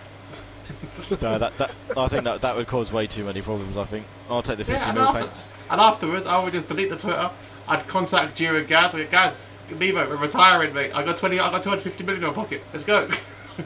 Yeah, but even if I had 50 million, I'd still retire with you two. You know what I mean? You gotta think about you've just made a Twitter account. All your loyal friends. We'll be two of your loyal friends. We're all, yeah, Heather, we'll figure 10 mate. Yeah, but And then I'd go. Then we'll sit there going, Oh, okay, so scoundrels, you prick." I would give you your £10 back. Oh, okay, so I won't have 250. I'll have £249,999,980. I would still be sorted for life. Okay, but then in that sense, right? Imagine, right? Say, so you like they're loyal to you, right? Yeah, and yeah. then you mug them off, Yeah. right? Imagine them 25 million people turning on you. Yeah, but they're loyal. They weren't. No. But but loyalty can be broken, man, right? Like, No, I didn't say it'd be broken. uh, They're always loyal. Always loyal. No matter what you do, they're always loyal. And if Man, anything, they're I dumb. said, exactly, they're dumb, loyal friends. That's it. I'm sorted for life. And then again, I can just invest the money, double it, and then give them their money back. And I'm still £250 million in the better off. I'll take the 50 mil. I'd still take the 50 mil. Bit more I'd honest, take that isn't it? Yeah, fuck being honest, yeah. I, Nice guys finished last, man, and I'm going to be sitting in my golden palace. I'll be fine. I'll have Nevo and Olivia with me. I'll have Toby and Gaz. I'll be sorted, mate. And I'll have Lexi in the background. Oh yeah. See, I heard that you had to drop that one in dead quick. Well, I did it. She's asleep, so I don't have to. Just in case, you fair know. enough. This is being streamed live, so this could be used as evidence Yeah. against me. fair enough. Okay, and then my last question. In terms of a music artist, okay, who is your guys' guilty pleasure? The person that obviously you listen to, but you're maybe a bit embarrassed that you Oh listen no, to. I've got mine already. Okay. Go on. Mine's KSI. Like, Okay. I genuinely do like the latest stuff he's come out with. Like, Holiday is a fucking banger. I love it. The song with Craig David, really love. Lighter as well was sick. Trying to think of other ones. Like, dude, I can't go around and say, oh yeah, I like KSI, because one thing, I'm 30 years old. I shouldn't like KSI. I'm technically too old for the Sidemen, even though they are my age, and I've literally grown up with the Sidemen as a kid. I can't really go out and like out in public and buy a KSI or start playing it loudly in my car, because I think I get the wrong look. See, I like KSI. I'd listen to him, and if people ever ask me, oh, do you like KSI? I'm like, yeah, I do. If someone's good, like, because bearing in mind, KSI, like, his rapping was fucking diabolical. Yeah, If you go back to some of his early stuff, oh my god, it is atrocious, and you'd be like, nah, his songs are decent. Like, it wouldn't bother me if I'd be blasting him. I'd be blasting KSI without worrying. But I can see. I mean, everyone's got like the thing where they think. I think everyone thinks differently. Like, even like my one, I think I don't really want to maybe admit to that, because I feel like a lot of people are like, oh, you shouldn't listen to that, or like, or women only listen to that sort of thing. But for KSI, it wouldn't bother me. I don't think. That's I fair think. enough. Gaz. I'm gonna hate saying this, but lately I've been listening to a lot of Westlife for some reason. Okay. Westlife, that's fair enough. I was actually trying to go to their concert, you know, when it was pre-COVID, and then COVID ruined it. Because Lexi went to go. Okay. To put a spin on this question, then, in terms of a song, What was yours what's then? your guilty What was yours pleasures? then? Hey, what was yours? I was going to. Okay, so my like guilty pleasure artist that I listen to, which I actually really fucking love, is James Arthur. See, I don't. He's okay. I don't think he's like incredible. There are some that, like, I don't know. I listen to James Arthur and I'll play quite a few of his songs. I'll be thinking, I don't know. I just feel like not many people would like him, but I really like James Arthur. Yeah, fair enough. Sure. So I'm trying to flip then- through my songs and find the guilty pleasure. That's not KSI, like a complete different one. Yeah. I'll happily start with this. So my guilty pleasure song is "Flowers" by Sweet Female Attitude. Oh yeah, we know that though. That That song- ain't a guilty pleasure though. that You're proud of that. So that can't be one. Yeah, no. But like, I feel like I fucking love this song, right? And it doesn't matter what it is, I'll fucking rave to it. But I feel like Yeah, but it's I a like, I banger shouldn't, though. you know. That doesn't count. That's a banger. You Oh, give me but I- yeah, but flowers in the pouring rain. in the pouring rain, yeah. But I just It's feel a like banger. I shouldn't like. Oh no, it's fucking brilliant. It's one of my favourite songs. I can't see why you should be No. So that should be a guilty pleasure. It's an amazing song. Exactly. Okay, that's a cop Well, out. yeah, but- That's a cop out. Well, no, but us three have the same sort of thing. But like, if I play this, some people literally, I'm like, they're like, oh, well, what's one of your favourite songs? And I play Flowers, and they look at me like, what the fuck are you doing? I'm like, well, it's fucking. Well, that's something wrong with them, not you. Yeah, no, Yeah. 100%. No, I've got one that's actually a guilty pleasure. That's actually a proper one. Well, I'll do I don't know. another one, I but you don't go know. The ahead. thing is, like, this band for us, generational wise, they're probably quite a big band. Like, but Stargirl, McFly. Oh, yes. Looking Okay, yeah. out for my Stargirl. Oh, mate, Yeah. I'll blare that out. I don't get like that. That's insane. But it's embarrassing. 'Cause that's McFly. But McFly to me are fucking lit. They're insane. There's McFly yeah. songs and Busted songs that I play constantly. Yes. But yeah, like I like Okay. and McBusted as Okay. well when they combined. That was just like a jizz Yeah. moment. What happened to your band is one of those songs that's on my playlist. What was that one as well? Yeah, And even I'm the not- Thunderbirds one that Busted sang. Yeah. That's Yeah. insane. It's insane. Okay. And then, okay, if you want me to not do a cop out, then I see. For me, I thought that was more of a guilty pleasure, but No, that's another a song. banger. That's an absolute banger. Okay. I think we're all the same age though, so we can all agree that that's probably a banger, right? Okay then. 5 Seconds of Summer looks so perfect. Yeah. Okay. Yeah. They're sick. Okay. Yeah. I'll give you that one. I give you that one. I fucking that song though, mate. That is. Oh, The reason why I give you it. It's a guilty pleasure, but I like it. Yeah, I give because you it's it. 5 Right? Seconds of Summer, right? Because it's like a new It's a gen. kids. It's a fucking, girls. like, It's a girl. boy like, band. yeah. But it's a girl thing, right? But just the tune and the lyrics, man, banger. The reason I why, like that right? When I was working at the One Direction concert, like, I don't get me Yeah. wrong, I am not a hater of One Direction. I think some of their songs are actually banging. Like, I would happily sit and listen to a One Direction song, like, quite easily happily do it. But when I saw that this artist was like, I think they were supported by 5 Seconds of Summer, I was like, what the fuck is Yeah. this? And when they come to Wembley, and to say that they outperformed One Direction is an understatement. They were fucking unreal. And that song, Yeah. I was like, because they were there for 3 days, I think. I think it was 5 Seconds of Yeah. Summer, they were there for 2, I think. It might be them all 3 actually. By the end of it, I couldn't get, she's so perfect standing there in my American Apparel. American Apparel. I couldn't get it out of my underwear. head. Oh, I couldn't. seriously. They've got some other bangers as well. Like, they're actually a Yeah, they goated have. band. They're pretty decent, but they're like, there's only one other person. Like, obviously, also, I don't know if you should technically like it, but only one person, like, out of like all my friends, which probably know well, that actually probably know I listen to that song and like that song, is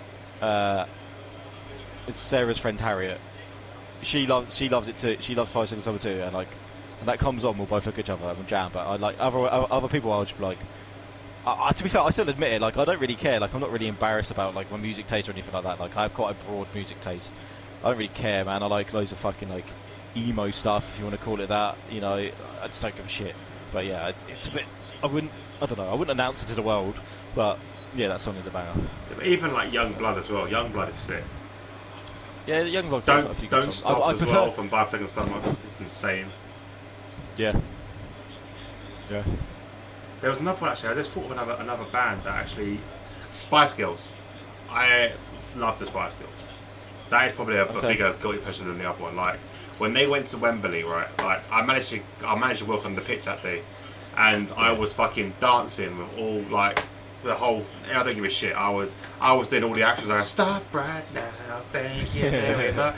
I was doing all the fucking moves and all that. I had all my stewards who, bearing in mind, are like 20. Minus 20 years old, giving me the dirtiest of looks because I'm standing there like in a fucking full high vis going stop right there. I'm like, oh, this song's a banger, and they're like, what the fuck are you doing? Like, you're meant to be a response security guard, like you're meant to be like showing that you're threatening, and I'm like, nah man, fuck this. Like, I was dancing, I'm skanking away, and then the fucking like a wannabe come, I'm like, I tell you what I really do. I was too much into it, man. I was too much into it. Yeah. 100%. 100%. But my music And then- taste is like yours. It's fucking random. Like from like the 50s, I love the 50s, and then going up, it's just mad. Yeah, there's so much stuff that I like, and I don't know. It just doesn't even bother me, man. Like some people are. I don't get how people can listen to like one genre and be like, oh, I only listen to like rock, for example. It's like, yeah, well, I listen to rock, but I also listen to fucking loads of other stuff too. I don't know how people can just decide that they want to just listen to just that, if you know what I mean. Like it's kind of, it baffles me a little bit, because even if you do like that genre, like that's obviously perfectly fine, but you can't be telling me that like there's not another song from a different genre which you really get into. And then, okay, to finish off. We get Gaz's one. Oh, and then, yeah, we done it. what was Gaz's song? What was his guilty pleasure song? Right. I wanna know. Oh my goodness, it's. I'm Do you know, sick. I'll be honest. I'm trying to think. My playlist, because my playlist is just full of random stuff. Yeah.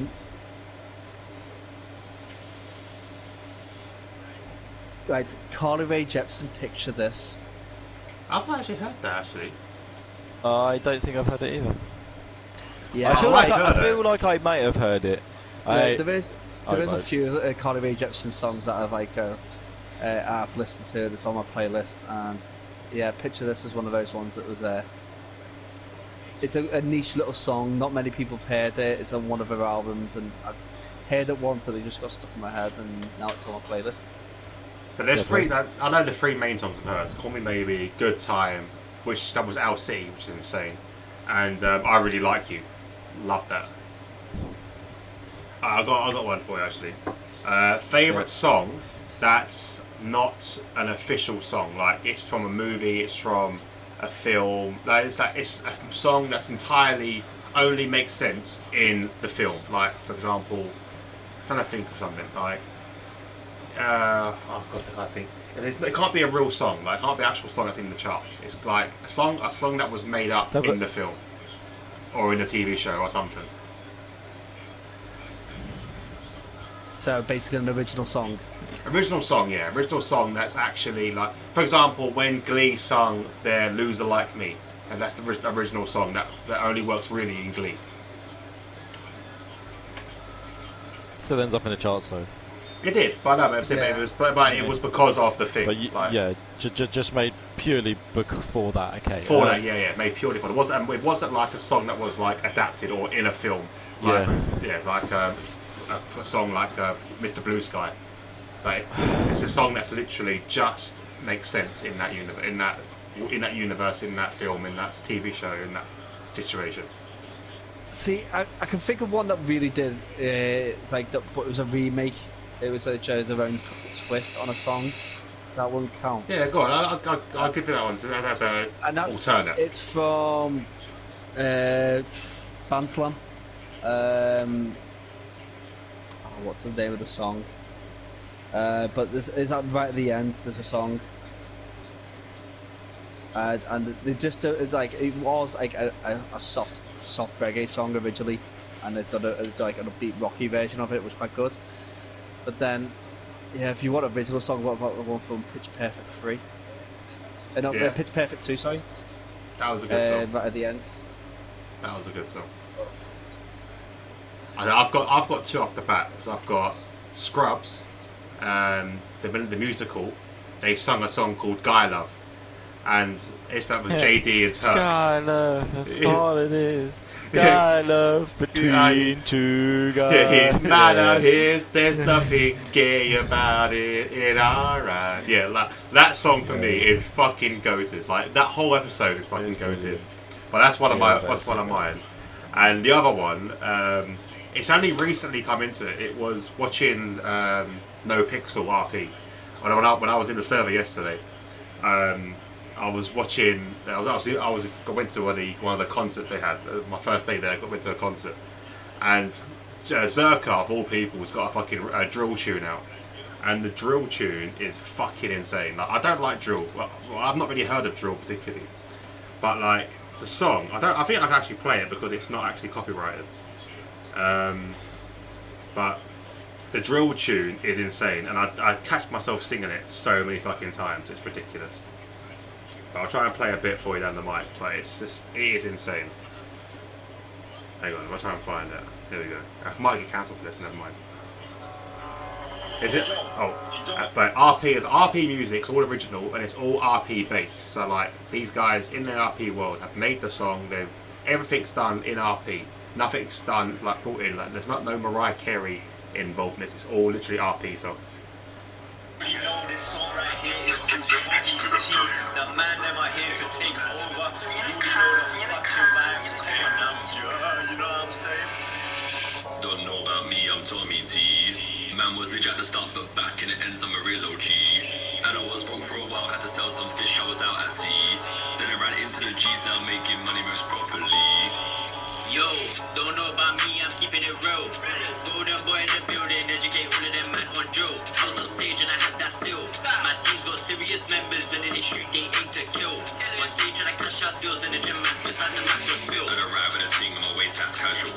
If two man hop out the bush, one bullet's gonna make them fall. But yeah, like that song, right, it's just fucking insane. Like, considering it's RP based, I catch myself singing it all the fucking time. It's ridiculous. Yeah, the tune's good, but does that not just... I mean, I've never really looked into drill. It seems quite new to me, but that just seems like grime to me, not gonna lie to you. Yeah, it's very similar to grime. From what I understand, it's very similar to what I know grime to be. Like, you know, no, genuinely, like when that starts playing, it just seems like grime, man. I was expecting JME or Skepta to pop up. Yeah, no, exactly the same sort of thing. But yeah, it's that kind of thing is. It's just, I think it's insane for what it is, but I think top of it, it's got to be Guy Love. Guy Love is insane. It's fucking insane. It's so funny to listen to as well. Okay, my one. I'm struggling because I watch movies and stuff, but I don't really remember certain bits for some movies. Like I don't, you know, you speak to some people and they can like recite like a fucking movie to you, like any movie they've watched like once sort of thing. I can't really do that, but for me, it will be Hakuna Matata from The Lion King. Perfect example. Because, yeah, brilliant. Yeah. Because it's, I don't know, it's sitting and it comes on, man, and you know it, and it's a bit of a bop, and it's just fun. Yeah, and Right, I've got to like say a that happy as song. well. Any song from the film Hercules, Disney film, any song from that is fucking goated. Like they're insane. Like, do you know what? After the stream's done, I am putting on some Disney. I'm gonna be. Moana's song. That is fucking insane. Oh, no, There's don't a line even. in the sky and the sea. Yeah, it calls me. That's sick. Olivia is obsessed with Moana. Good. She literally loves that song. She It's loves insane. it. Yeah, she won't watch the film though. No, she just wants to listen to that song. Nah, don't believe Oh, it. no. Literally all the time. I've got the same kind of problem. Toby wants it on. So it's the first song to where the father singer to her. That one, and then when yeah. and then the main song, and then after that, Toby's like, no, don't want to watch it anymore. I want to watch Cars. Yeah. Cars is legend. Cars is a sick film. Yeah. I'm American made. Yeah, banging. Okay, I guess it's going to be late. To round this up then, boys, I want one more question, right? After 2015, when he stopped making shitty pop songs and actually made some good songs, did you turn into believers and Yes. actually like Justin Bieber's music now? Yes. And the thing is, it made me like Baby. I actually like Baby. Baby, Okay, so baby, here's a baby, secret, right? When Baby actually came out, right? Like I hated Justin Bieber, and I still hated it. Like now his songs are sick. I actually really rate him. His songs are decent as fuck, and even some of his old ones I'm like, actually, they're not that bad. But when Baby first came out, I literally had it on my iPod, and I literally listened to it on repeat for fucking like hours on end. Yeah. And I never admitted it to anyone. No one ever knew. Everyone was like, "Oh, this song," I'm like, shit in it, man. It's just like, I the think it was girls cool like it, to hate Bieber. meh. Yeah, I think when you're a boy, I think it's one of those things in it. But like generally, Baby wasn't. I mean, it had Ludacris in it as well, man. Yeah, Like, Ludacris is an absolute don. But as soon as he's like end of 2015, all of a sudden he started making incredible songs. And yeah, now I'm not even embarrassed to say I like Justin Bieber. Like his songs are solid. Completely agree. I can't argue with that. And the thing, even like Never Say Never, like even that's classic. That song is sick because it was in that movie, the Karate Kid. I've not seen that film. That's gonna be. I'll be honest. It's. Oh wait, have I seen the it's not Karate Kid? I might have seen the Karate. Actually, no, I did. I did. I saw the Karate Kid for the first time But I don't like Jaden Smith. I don't like him like Jaden as a Smith person. either. I think he's a prat. But I need to watch the original. But I could never get around to watching the original. See, the new version, it's got similarities, but not It's not totally the same. same.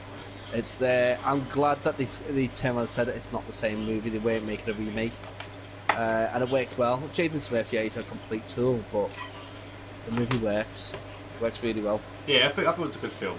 I did think it was a good film. I enjoyed it, even though it was hit Jaden Smith in it. But yeah, as a person, like, he wound me up when he went on Graham Norton, and I had no opinion of him before. Like, I didn't really give a shit about him. But when he went on Graham Norton and like tried to take his dad's limelight, like he's only famous because of his dad. Let's be honest. Like, he wouldn't be famous if Will Smith wasn't a thing. But yeah, when he come on singing his shitty ass rap, going hello, oh fuck off. Just get to your dad dancing. Get to your dad doing the Fresh Prince song, and then you shut up. Go back to the corner. It kind of annoys me, right? Like, Will Smith is an absolute legend, right? And yet his family seems so like almost dysfunctional. Yeah, in a his sense. wife as well is really Like dysfunctional. his wife, well, he's what like. Okay, I don't think she's a good-looking woman. No. Like, obviously, this is all opinion. Everyone thinks differently, whatever. But I don't think she's a good-looking woman. And then to say that she had like I don't know if you ever watched her like her Red Table thing where she was explaining it, and like there was her and Will sitting down, and she goes, "Oh, I had an altercation with this other man," and he was like, "Explain altercation." And she's like, you know, like a romantic relationship with someone that he was living in his house to help him out, might I add. And she just seems like fine. She goes, "Oh well, I wasn't happy, blah blah blah." And like you look at Will Smith, man, like he goes holding back tears. Yeah, completely broken. I would say genuinely, I can't even say Willow. Is that normal? Nah. Jaden. All right. In terms of his movies, Willow's the most normal one, right? Yeah. The Jada seems like a prick, and I actually cannot stand her. And I didn't really like her beforehand, but then that Red Table stuff came out. He went, "Don't know about me, I'm Tommy T." Yeah, Jada, I didn't really like her beforehand. Now I think I actually cannot stand her at all. Willow's probably the most normal one, but still a bit weird. And Jaden is just really weird, and he only has like 2 good rap songs. But yeah, like I feel like someone like Will Smith. I don't know. I think sometimes you expect like their kids to be legends, but yeah, you hope so anyway, because his dad's a legend. But yeah, obviously they've got mum part of it as well, which is an absolute tool. Yeah, I think that's the problem. She's just a complete prick. But if Will Smith ever sees this, I love you, Willie. Yeah, man, you're a legend, man.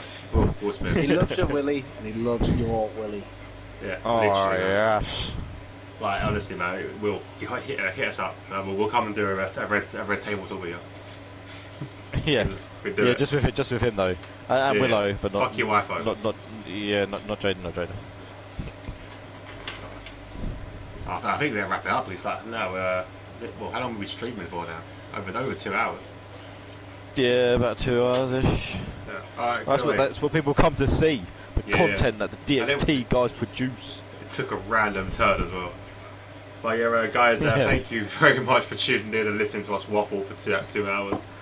Don't forget to tune in to Gaz's channel tomorrow, DxT Ferret Gaming, for the last race of the PlayStation season on TTFL. Obviously, it's all been decided. Me and Jake possibly do donuts, maybe. I'll try and see what place we're going to finish, because we've got nothing to fight for now, unless Ralkio is in the race somewhere. But yeah, thank you everyone for listening, and we'll see you in 2 weeks for the next one. See you later. All. Good night. Bye.